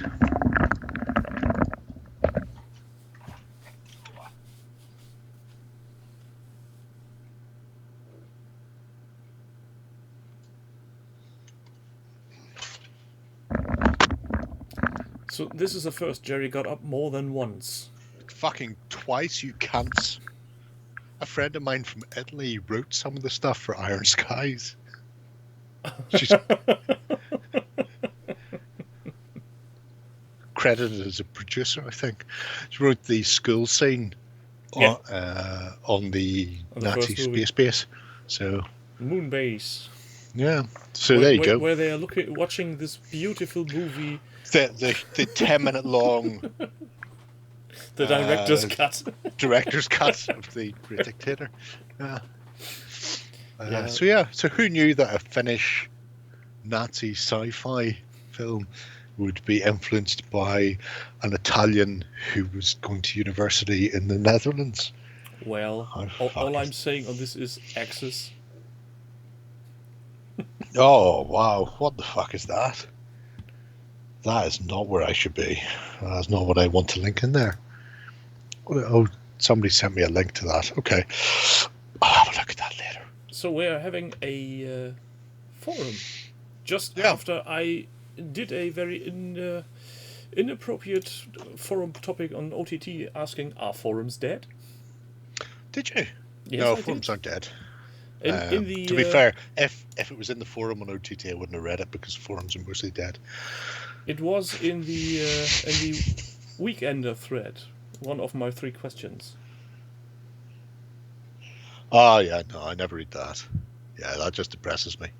I went into that Weekender thread once, many moons ago, and some Scottish fella shouted at me for not answering his questions and for doing something else. So I never went back in the Weekender thread again.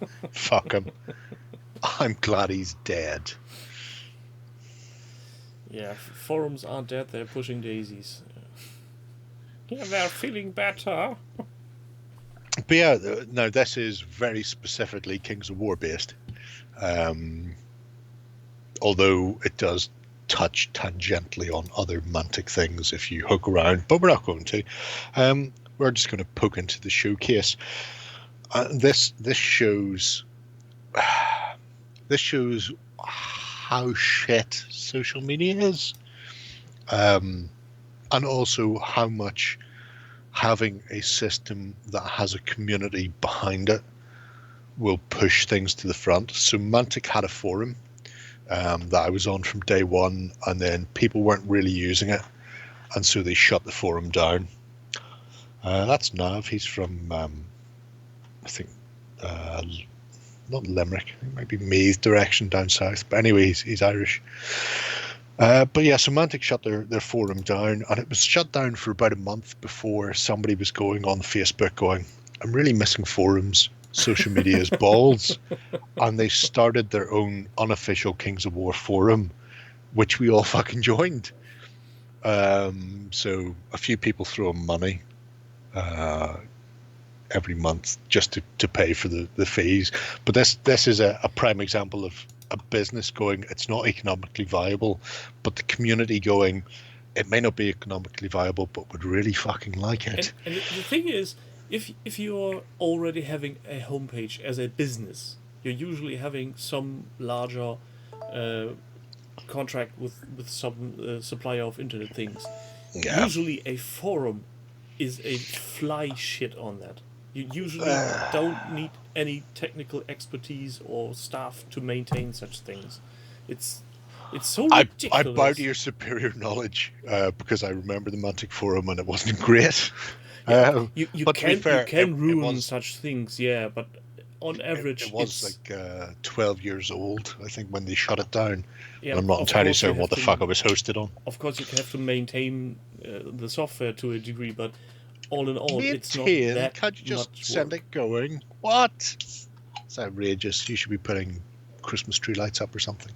But Manda, we're just here. We need sticks for Jerry. Tell him to fuck off. Fuck off. Fuck off. Wind your neck in. To fuck you, boy. Yeah. Go to Showcase. Are you in Showcase? I am. Shut your mouth and go to Showcase. I am. So there is some stunning stuff in here. What should we have a look at? There is a guy called the Swordmaster who runs a monthly painting thing,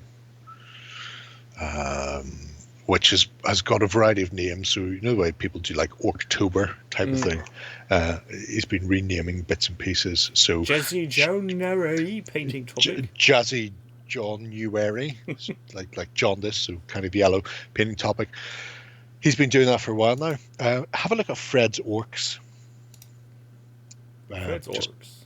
Just it's below the Jazzy January, because this is a sign of some fucker who loves his stuff. They're green, not at the point where you would expect them to be green, but they're green. They are green, but it's really nice just seeing it's really nice just seeing fucking rank and file fantasy, to be brutally honest. But apart from that, there is just a beautiful thing where somebody can just sit down and go, I'm going to paint an orc army, and every now and again I'm going to update a new unit into my orc army, and it's fucking great. I love this shipwreck.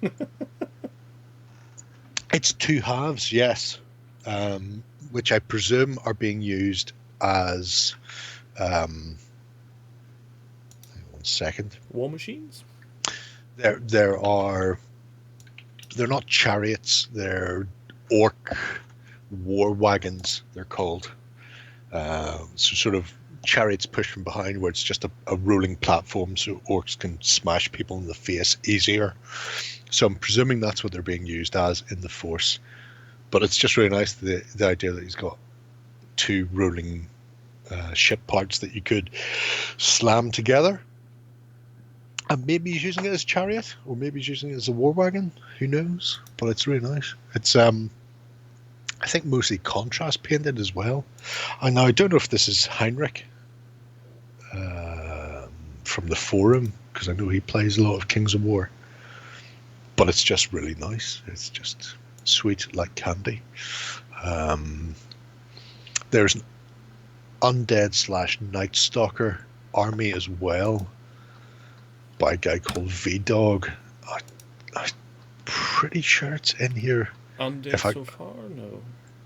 No. You have a look at whatever you want while I try and find. Slow Row, Tony's Empires. You click on whatever you want. Lord. Now that piques my interest. Oh, it's only one of those GW metal balloon thingies. That makes sense. Oh yes, here it is. Here it is. You will probably need to scroll up.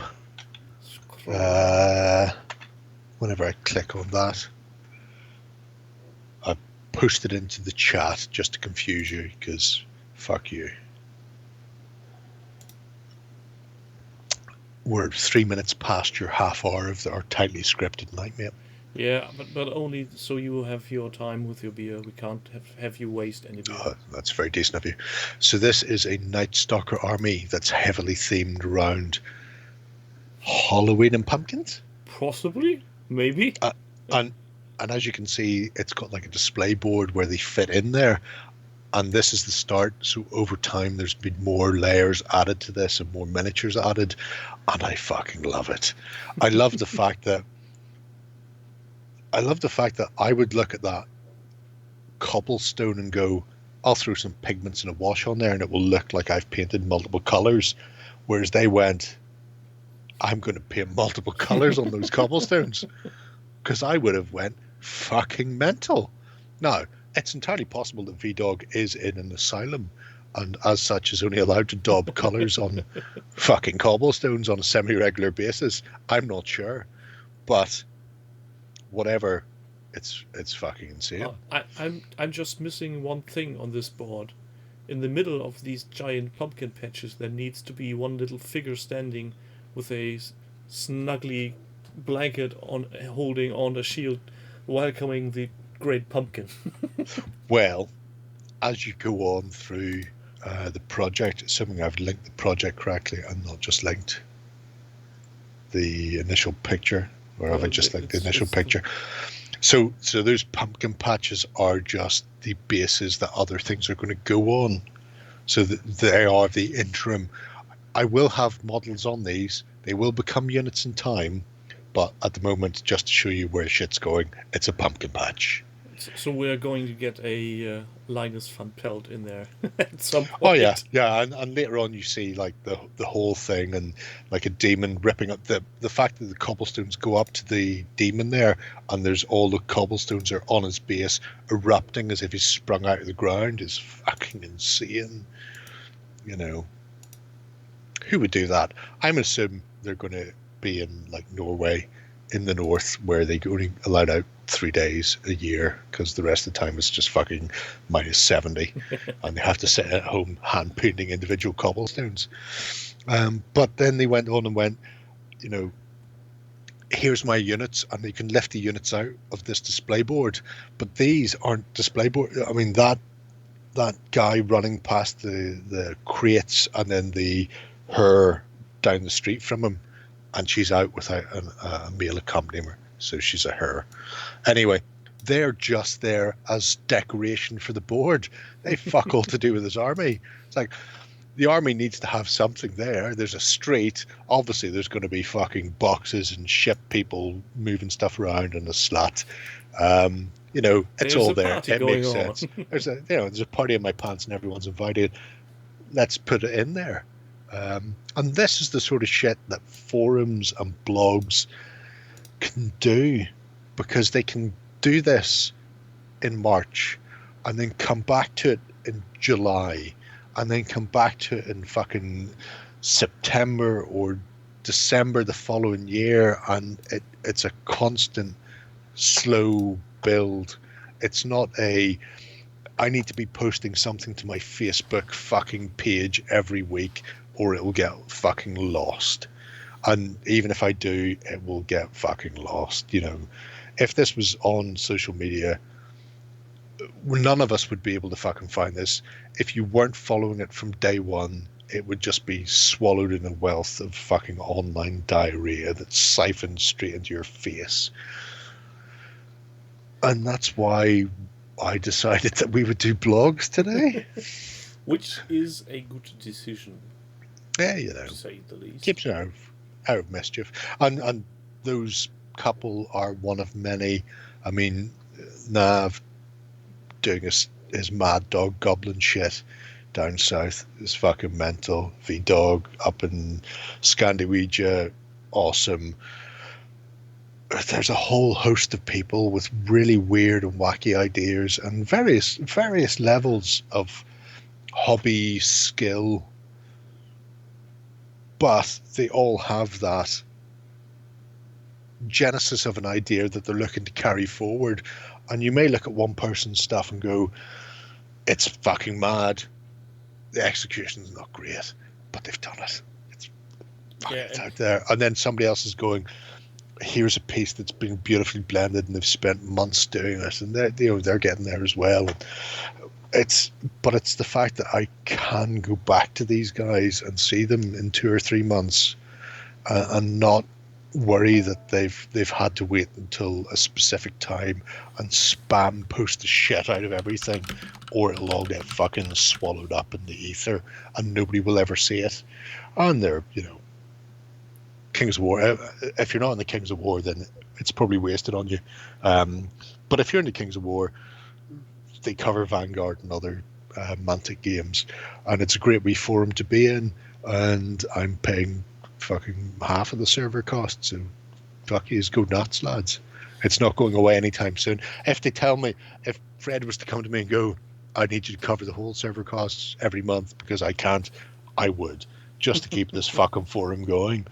I think at that point, if you were to make a announcement either here or over at OTT and collect coin, even as a one-off. You know, it's one of those. I mean, the fact that he started doing it because the Mantic forum went away, and it was like, if people want to support me on Patreon, they can. But you don't have to. You don't have to be a Patreon. You don't have to be a subscriber to use the forum. And if there's a half dozen or a dozen of us who are throwing money to cover the costs, then we'll do it, because I would love to see forums and blogs continue and not just have this. It's the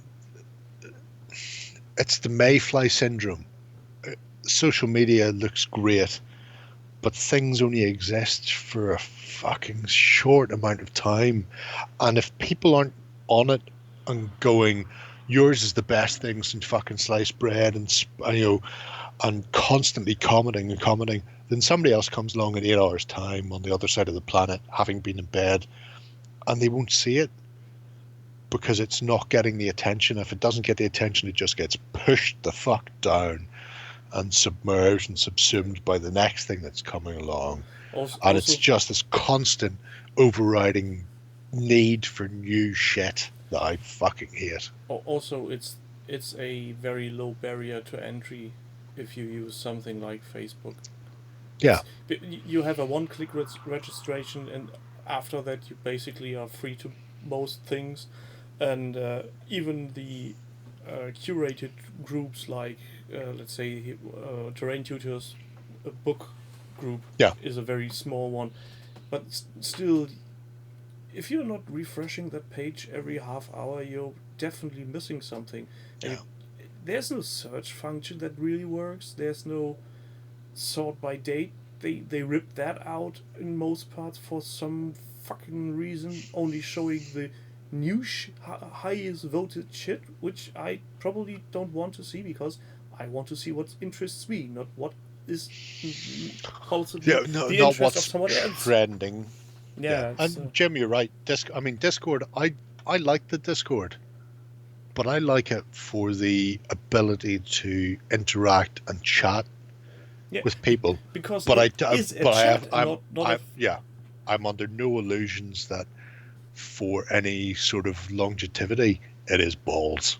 And if for example I spend, December was hectic, so I never looked near the fire hose, and stuff just got fucking messed. So I spent a couple of days there at the start of the week just going through the fire hose and trying to update those boredom feeds so that people could see the stuff that was in there.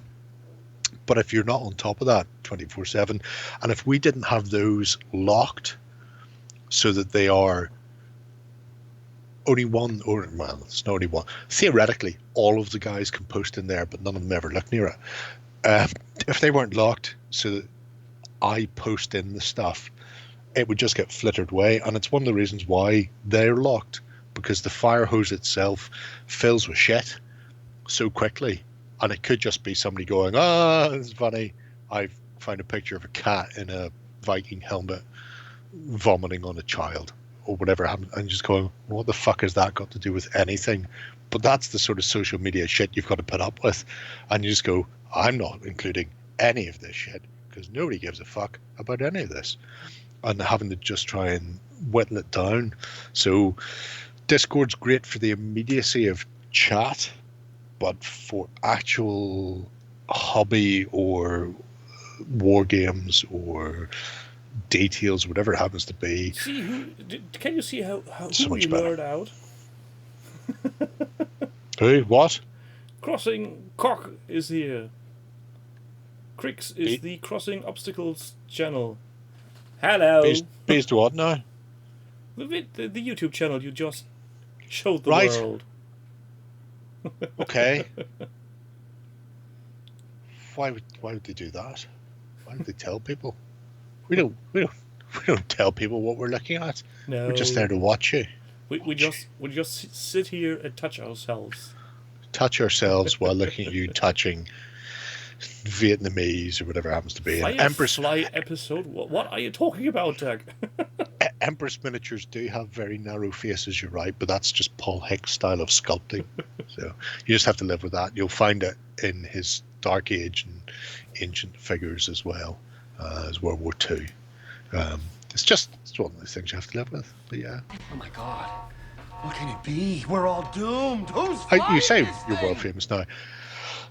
When we looked at you, were on 45 subscribers. Shall we check again? If it's over 46, that would be good. 54. 54. Well done. Well, 20% increase. Nice. Great job. Oh, and Spanky Taz was the one calling. Yeah, also, it was Tim there was saying you're a complete cunt. We're only 15 days into January and you've already painted 49 figures. I think he was planning on sending you a shit in a Jiffy bag. No, wait. I said he was a cunt, but the shit shipping is your part. All right, fair enough. It's good.